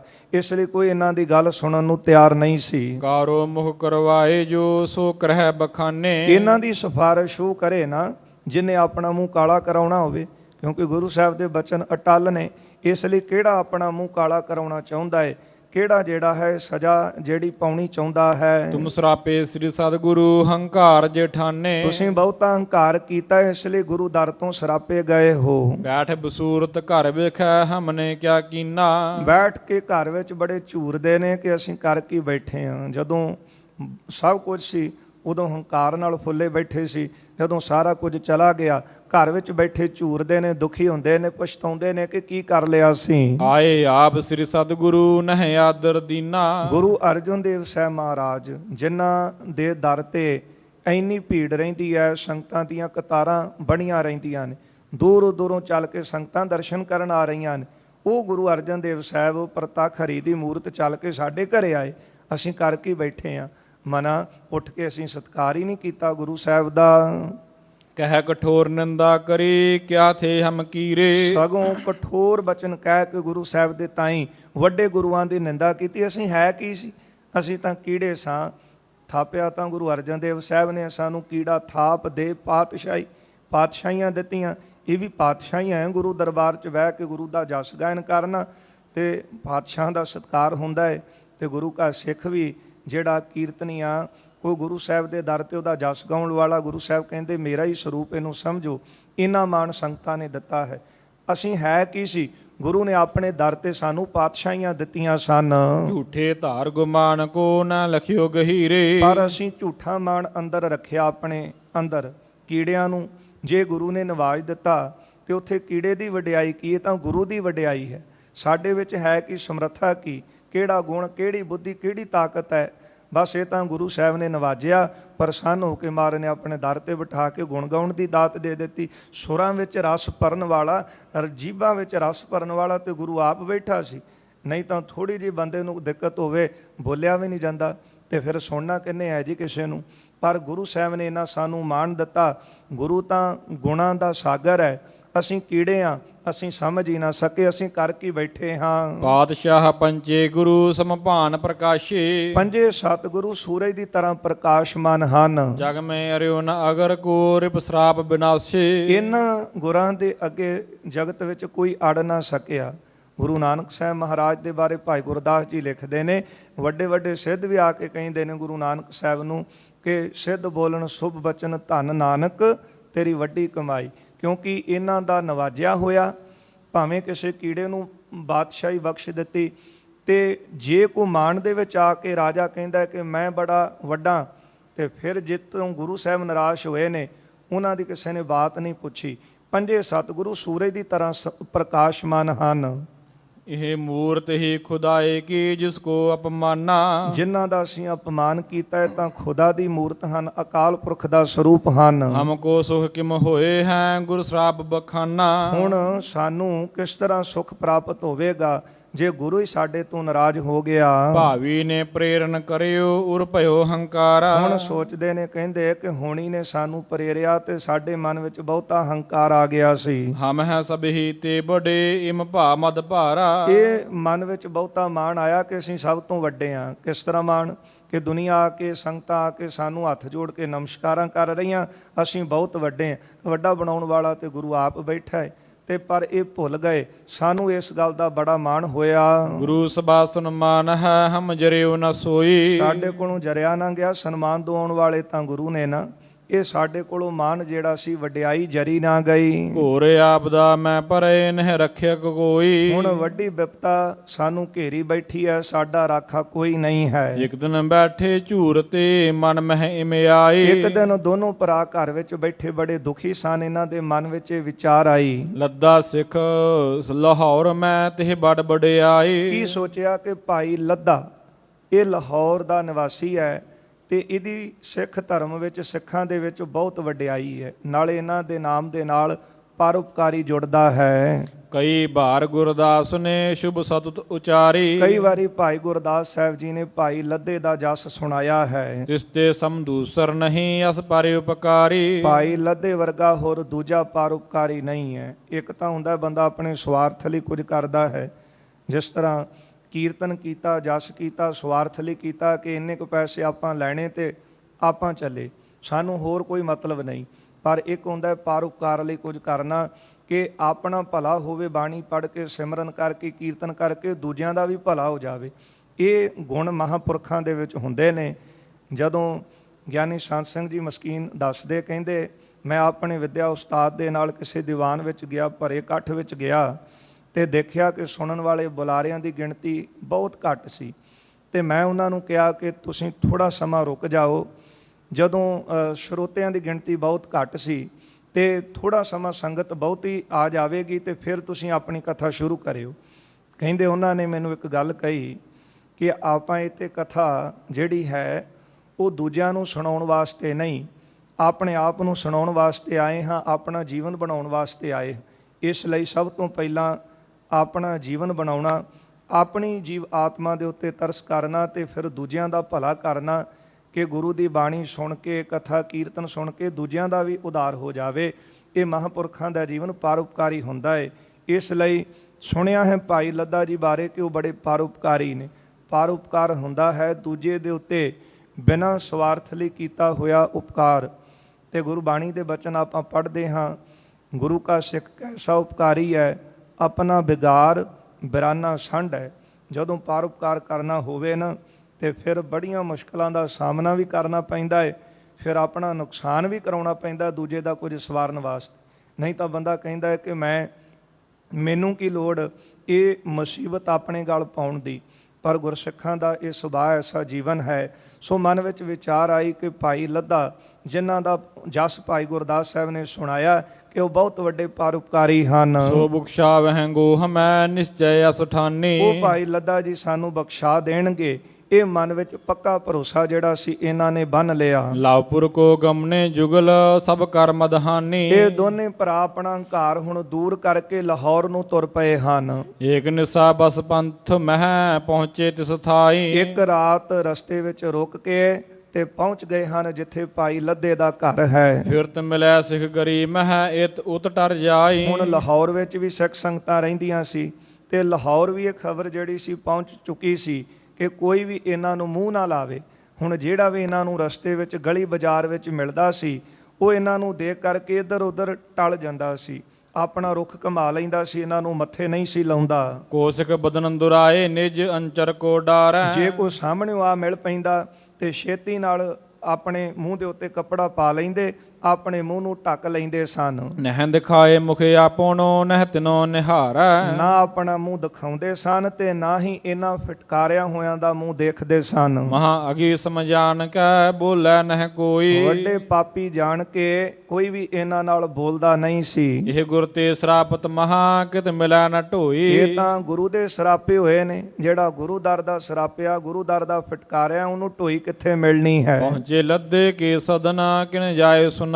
ਇਹ ਉਹ ਦੋਨੇ ਭਰਾ ਚੱਲ ਕੇ ਭਾਈ ਲੱਦੇ ਦੇ ਘਰ ਪਹੁੰਚ ਚੱਲੇ ਨੇ, ਪਰ ਕਿਸੇ ਨੇ ਪਹਿਲਾਂ ਦੌੜ ਕੇ ਜਾ ਕੇ ਭਾਈ ਲੱਦੇ ਦੇ ਘਰ ਸੁਨੇਹਾ ਪਹੁੰਚਾ ਦਿੱਤਾ। ਸੱਤੇ ਜੁਤ ਬਲਵੰਡ ਜੋ ਤੇਰੇ ਗ੍ਰਹਿ ਆਵਾ। ਕਹਿਣ ਲੱਗੇ ਭਾਈ ਲੱਦਾ ਜੀ, ਸਤਾ ਤੇ ਬਲਵੰਡਾ ਇਹ ਦੋਨੇ ਭਰਾ ਚੱਲ ਕੇ ਤੁਹਾਡੇ ਘਰ ਆ ਰਹੇ ਹਨ। ਦੌਰ ਪੌਰ ਪਟ ਭੀੜ ਕੈ ਅੰਤਰ ਹੋਏ ਬੈਸਾ। ਜਦੋਂ ਭਾਈ ਲੱਦੇ ਦੇ ਕੰਨੀ ਆਵਾਜ਼ ਪਈ ਗੁਰੂ ਦੇ ਫਟਕਾਰੇ ਹੋਏ ਇੱਥੇ ਆ ਰਹੇ ਨੇ, ਭਾਈ ਲੱਦੇ ਨੇ ਵੀ ਛੇਤੀ ਨਾਲ ਆਪਣੇ ਘਰ ਦੇ ਅੰਦਰ ਜਾ ਕਰਕੇ ਆਪਣਾ ਜਿਹੜਾ ਦਰਵਾਜ਼ਾ ਸੀ ਉਹ ਭੇੜ ਲਿਆ, ਦਰਵਾਜ਼ਾ ਬੰਦ ਕਰ ਲਿਆ। ਫਟਕੇ ਸ੍ਰੀ ਅਰਜਨ ਗੁਰੂ ਦੁਖ ਬਾਡਿਓ ਤੈਸਾ। ਇਹ ਗੁਰੂ ਅਰਜਨ ਦੇਵ ਸਾਹਿਬ ਦੇ ਫਟਕਾਰੇ ਹੋਏ ਨੇ, ਬਹੁਤੇ ਦੁਖੀ ਹਨ ਹੁਣ। ਪੌਰ ਖਰੇ ਹੋਏ ਕੌਰ ਲੱਗ ਬਹੁ ਬਿਨੈ ਬਖਾਨੀ। ਇਹ ਦੋਨੋਂ ਭਰਾ ਜਾ ਕਰਕੇ ਭਾਈ ਲੱਦੇ ਦੇ ਨਾ ਦਰਵਾਜ਼ੇ ਦੇ ਬਾਹਰ ਜਾ ਕੇ ਕੌਲੇ ਲਾਗੇ ਖਲੋ ਗਏ।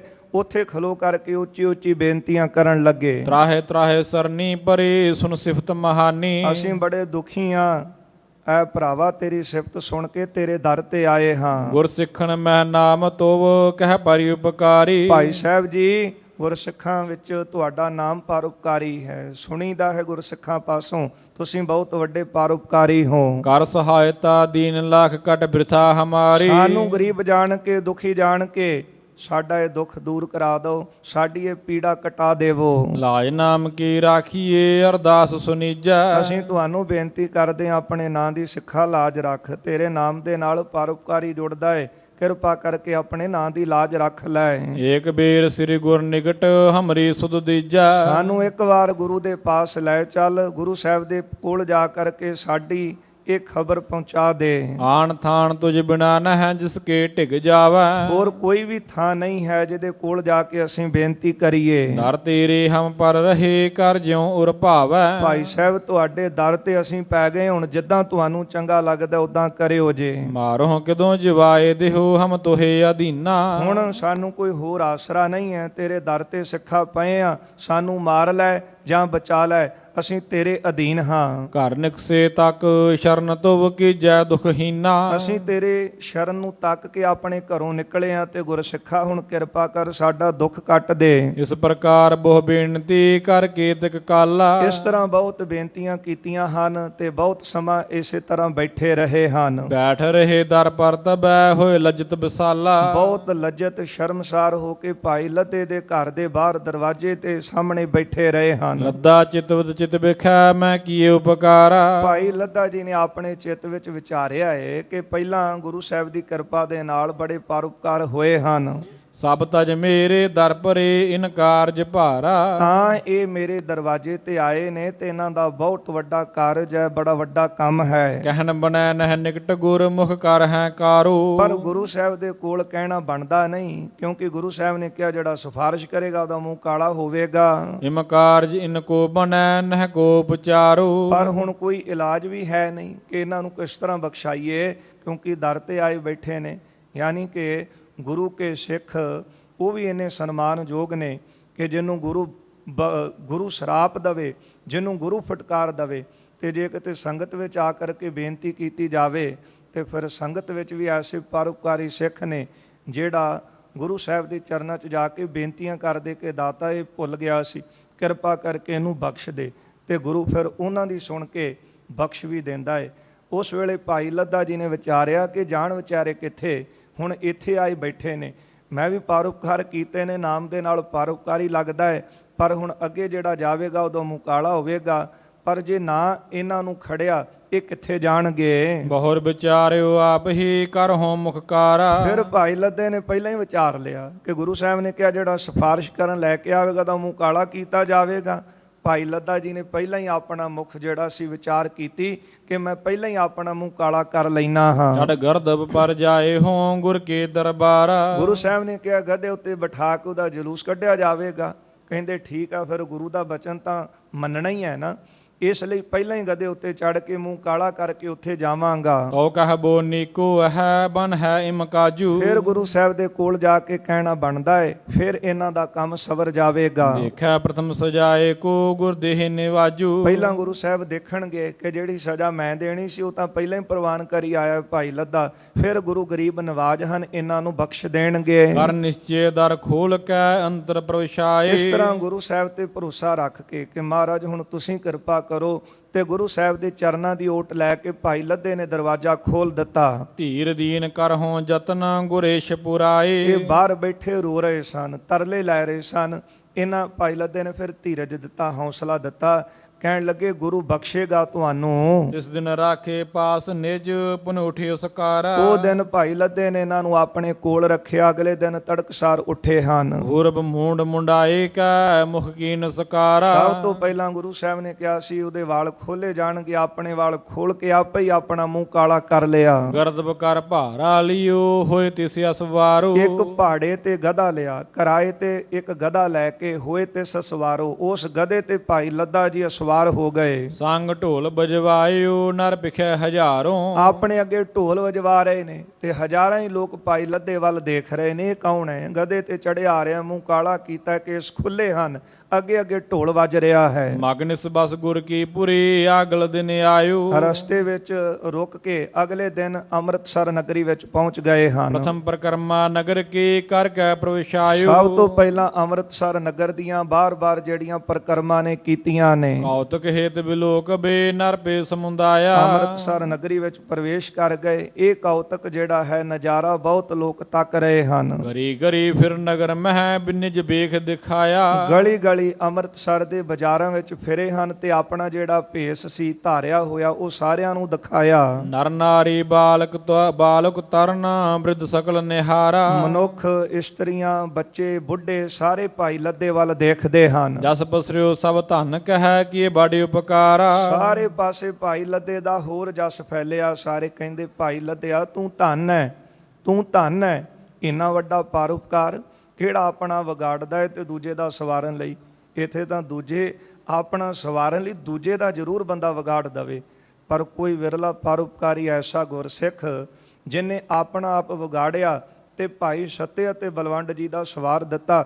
ਸਾਰੇ ਕਹਿੰਦੇ ਭਾਈ ਲੱਦਿਆ ਤੂੰ ਧੰਨ ਹੈ, ਇੰਨਾ ਵੱਡਾ ਪਰਉਪਕਾਰੀ ਹੈ। ਕੌਣ ਸਕੈ ਕਰ ਇਸ ਵਿਧੀ ਪਰ ਹੇਤ ਵਿਸਾਲਾ। ਪਰਾਏ ਹਿੱਤ ਵਾਸਤੇ, ਪਰਾਏ ਦੇ ਭਲੇ ਵਾਸਤੇ, ਪਰਾਏ ਦਾ ਕੰਮ ਸਵਾਰਨ ਵਾਸਤੇ ਇਸ ਤਰ੍ਹਾਂ ਕੌਣ ਕਰ ਸਕਦਾ ਹੈ? ਧੰਨ ਗੁਰੂ ਕੇ ਸਿੱਖ ਹੈ ਜੋ ਪਰਮ ਕਿਰਪਾਲਾ। ਪਰਮ ਕਿਰਪਾਲੂ ਸਤਿਗੁਰੂ ਜੀ ਦੇ ਸਿੱਖ ਵੀ ਧੰਨ ਨੇ। ਗੁਰੂ ਧੰਨ ਹੈ ਨਾ, ਤੇ ਗੁਰੂ ਕੇ ਸਿੱਖ ਵੀ ਮਹਾਨ ਹਨ, ਧੰਨ ਹਨ। ਹਾਨ ਲਾਭ ਪਾਤੇ ਆਪਣੀ ਨਹਿ ਨੈਕ ਵਿਚਾਰਾ। ਕੀ ਮੈਨੂੰ ਮਿਲੇਗਾ, ਕੀ ਘਾਟਾ ਹੋਵੇਗਾ, ਇਹ ਥੋੜੀ ਜਿਹੀ ਚਿੱਤ ਵਿੱਚ ਵਿਚਾਰ ਨਹੀਂ ਕੀਤੀ। ਕੁਝ ਲੈਣ ਵਾਸਤੇ ਤਾਂ ਨਹੀਂ ਆਏ, ਦੂਜੇ ਵਾਸਤੇ ਆਏ ਨੇ, ਭਲਾ ਕਰਨ ਵਾਸਤੇ ਆਏ ਨੇ ਕਿ ਗੁਰੂ ਦੇ ਦਰ ਤੋਂ ਫਟਕਾਰੇ ਹੋਏ ਲੋਕ ਧੱਕੇ ਮਾਰ ਰਹੇ ਨੇ, ਕੋਈ ਮੂੰਹ ਲਾ ਨਹੀਂ ਰਿਹਾ, ਪਰ ਗੁਰੂ ਕੇ ਕੀਰਤਨੀਏ ਨੇ ਗੁਰੂ ਦਰ ਤੇ ਲਿਜਾ ਕੇ ਬਖਸ਼ਾ ਦਈਏ, ਇਸ ਲਈ ਇਹਨਾਂ ਨੇ ਚਿੱਤ ਵਿੱਚ ਕੋਈ ਹੋਰ ਵਿਚਾਰ ਨਹੀਂ ਕੀਤੀ। ਪੂਰਨ ਸ੍ਰੀ ਗੁਰੂ ਬਾਕ ਕੋ ਇਮ ਵੇਖ ਸੁਧਾਰਾ। ਗੁਰੂ ਸਾਹਿਬ ਦਾ ਬਚਨ ਮੰਨ ਕੇ ਪਹਿਲਾਂ ਹੀ ਆਪਣਾ ਵੈਸਾ ਸਰੂਪ ਬਣਾ ਲਿਆ। ਢੋਲ ਬਜੈ ਸੁਨ ਸ਼ਬਦ ਕੋ ਹੀ ਰਹਿ ਨਰ ਨਾਰੀ। ਅੰਮ੍ਰਿਤਸਰ ਬਾਜ਼ਾਰਾਂ ਦੇ ਵਿੱਚ ਫਿਰ ਰਹੇ ਨੇ ਭਾਈ ਲੱਦਾ ਜੀ।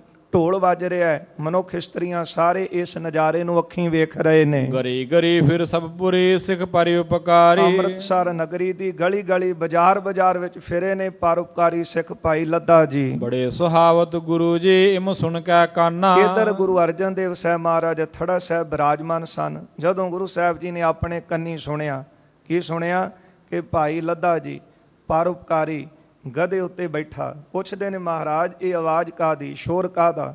ਸਿੱਖ ਦੱਸਦੇ ਨੇ ਮਹਾਰਾਜ ਭਾਈ ਲੱਦਾ ਆ ਰਿਹਾ ਸੱਤੇ ਅਤੇ ਬਲਵੰਡ ਜੀ ਨੂੰ ਬਖਸ਼ਾਉਣ ਲਈ। ਮਹਾਰਾਜ ਕਹਿੰਦੇ ਸਾਡਾ ਬਚਨ ਸੁਣਿਆ ਨਹੀਂ, ਜਿਹੜਾ ਆਵੇਗਾ ਉਹਨੂੰ ਸਜ਼ਾ ਦਿੱਤੀ ਜਾਵੇਗੀ। ਕਹਿਣ ਲੱਗੇ ਮਹਾਰਾਜ ਉਹ ਤਾਂ ਪਹਿਲਾਂ ਹੀ ਉੱਦਾਂ ਆ ਰਿਹਾ ਜੀ, ਉਹ ਤਾਂ ਪਹਿਲਾਂ ਹੀ ਗਧੇ ਤੇ ਬੈਠਾ ਮੂੰਹ ਕਾਲਾ ਕਰਕੇ ਉਹਨਾਂ ਨੂੰ ਬਖਸ਼ਾਉਣ ਲਿਆ ਰਹੇ।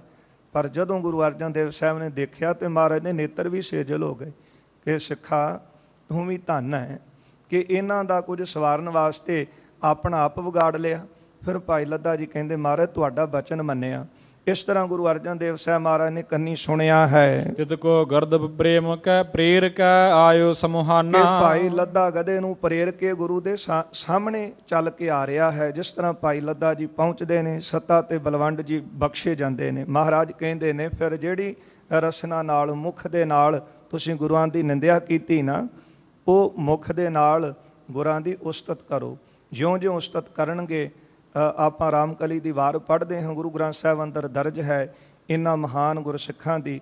ਇੰਝ ਕਹਿ ਲਓ ਕਿ ਸਾਨੂੰ ਸਮਝਾਉਣ ਲਈ ਗੁਰੂ ਸਾਹਿਬ ਨੇ ਸਿੱਖਿਆ ਹੀ ਦਿੱਤੀ ਹੋਵੇ। ਨਹੀਂ ਤਾਂ ਭਾਈ ਸੱਤਾ ਤੇ ਬਲਵੰਡ ਜੀ ਵੀ ਮਹਾਨ ਨੇ, ਆਪਾਂ ਰੋਜ਼ ਉਹਨਾਂ ਨੂੰ ਨਮਸਕਾਰ ਕਰਦੇ ਹਾਂ। ਸਤਿਗੁਰੂ ਕਿਰਪਾ ਕਰਨ, ਜੋ ਉਪਦੇਸ਼ ਮਹਾਰਾਜ ਸਾਨੂੰ ਬਖਸ਼ਦੇ ਹਨ, ਸਤਿਗੁਰਾਂ ਦਾ ਦਿੱਤਾ ਉਪਦੇਸ਼ ਸਾਡੇ ਹਿਰਦਿਆਂ 'ਚ ਵਸ ਜਾਵੇ। ਇਹ ਸਾਰੀਆਂ ਬਖਸ਼ਿਸ਼ਾਂ ਗੁਰੂ ਸਾਹਿਬ ਦੀਆਂ ਆਪਣੀਆਂ ਨੇ। ਚਰਨਾਂ 'ਚ ਬੇਨਤੀ ਕਰੀਏ ਮਹਾਰਾਜ ਰੱਤੀ ਭਰ ਵੀ ਮਾਣ ਕਿਸੇ ਗੱਲ ਦਾ ਅੰਦਰ ਨਾ ਆਵੇ। ਆਪ ਹੀ ਕਿਰਪਾ ਕਰਕੇ ਮਹਾਰਾਜ ਸਿਰ ਤੇ ਹੱਥ ਰੱਖ ਕੇ ਆਪਣੇ ਦਰ ਘਰ ਦੀ ਸੇਵਾ ਲੈ ਲਿਓ। ਭੁੱਲਾਂ ਚੁੱਕਾਂ ਦੀ ਖਿਮਾ ਕਰ ਦੇਣੀ, ਅੱਗੇ ਵਾਸਤੇ ਅਸੀਸ ਦੇਣੀ। ਸਾਧ ਸੰਗਤ ਜੀ ਕੱਲ੍ਹ ਤੋਂ ਜਿਹੜੀ ਕਥਾ ਹੈ ਸ਼ਹੀਦੀ ਗੁਰਪੁਰਬ ਆ ਰਿਹਾ ਗੁਰੂ ਅਰਜਨ ਦੇਵ ਸਾਹਿਬ ਜੀ ਦਾ। ਹਰ ਸਾਲ ਦੀ ਤਰ੍ਹਾਂ ਇਹ ਪੁਰਬ ਗੁਰਦੁਆਰਾ ਸ਼੍ਰੀ ਰਾਮਸਰ ਸਾਹਿਬ ਵਿਖੇ ਸੰਗਤਾਂ ਇਕੱਤਰ ਹੋ ਕੇ ਮਨਾਉਂਦੀਆਂ ਹਨ। ਅਤੇ ਗੁਰ ਇਤਿਹਾਸ ਦੀ ਕਥਾ ਜਿਹੜੀ ਸ਼ਹੀਦੀ ਪ੍ਰਸੰਗ ਦੀ ਕਥਾ ਉਹ ਉੱਥੇ ਹੁੰਦੀ ਹੈ। ਉੱਥੇ ਕਥਾ ਦਾ ਸਮਾਂ 5 ਤੋਂ 6 ਵਜੇ ਦਾ ਹੈ। ਪਰ ਜਿਹੜੀਆਂ ਸੰਗਤਾਂ ਘਰਾਂ ਵਿੱਚ PTC ਸਿਮਰਨ ਦੇ ਦੁਆਰਾ ਕਥਾ ਸਰਵਣ ਕਰਦੀਆਂ ਨੇ ਉਹ ਵੀ ਨੋਟ ਕਰਨ। ਇਹ ਕਥਾ ਜਿਹੜੀ ਹੈ ਸ਼ਹੀਦੀ ਪ੍ਰਸੰਗ ਦੀ ਪਰਸੋਂ ਤੋਂ ਜਿਹੜਾ ਉਹ ਟੈਲੀਕਾਸਟ ਕੀਤਾ ਜਾਵੇਗਾ 4 ਤੋਂ 5। ਫਿਰ 24 ਤਰੀਕ ਨੂੰ ਇਸੇ ਤਰ੍ਹਾਂ ਹੀ ਦੀਵਾਨ ਇੱਥੇ ਸਜਣਗੇ। ਅਗਲੇ ਪ੍ਰਸੰਗ ਆਪਾਂ ਅਗਲੇ ਦੀਵਾਨਾਂ 'ਚ ਸਰਵਣ ਕਰਾਂਗੇ। ਫੁੱਲਾਂ ਚੁੱਕਾਂ ਦੀ ਖਿਮਾ ਕਰਨੀ, ਅੱਗੇ ਵਾਸਤੇ ਅਸੀਸ ਦੇਣੀ। ਆਓ 2 ਪੰਕਤੀਆਂ ਸਰਵਣ ਕਰੀਏ, ਇੱਥੇ ਫਤਿਹ ਬੁਲਾਈਏ ਜੀ। ਢੋਲ ਵਜੈ ਸੁਨ ਸ਼ਬਦ ਕੋ ਹੀਰੈ ਨਰ ਨਾਰੀ। ਗਰੀ ਗਰੀ ਫਿਰ ਸਭ ਪੁਰੀ ਸਿੱਖ ਪਰਿ ਉਪਕਾਰੀ। ਥੜੇ ਸੁਹਾਵਤ ਗੁਰੂ ਜੀ ਇਮ ਸੁਨ ਕੈ ਕਾਨਾ। ਤਿਤ ਕੋ ਗਰਦਬ ਪ੍ਰੇਮ ਕੈ ਆਇਓ ਸਮੂਹਾਨਾ। ਵਾਹਿਗੁਰੂ ਜੀ ਕਾ ਖਾਲਸਾ, ਵਾਹਿਗੁਰੂ ਜੀ ਕੀ ਫਤਿਹ।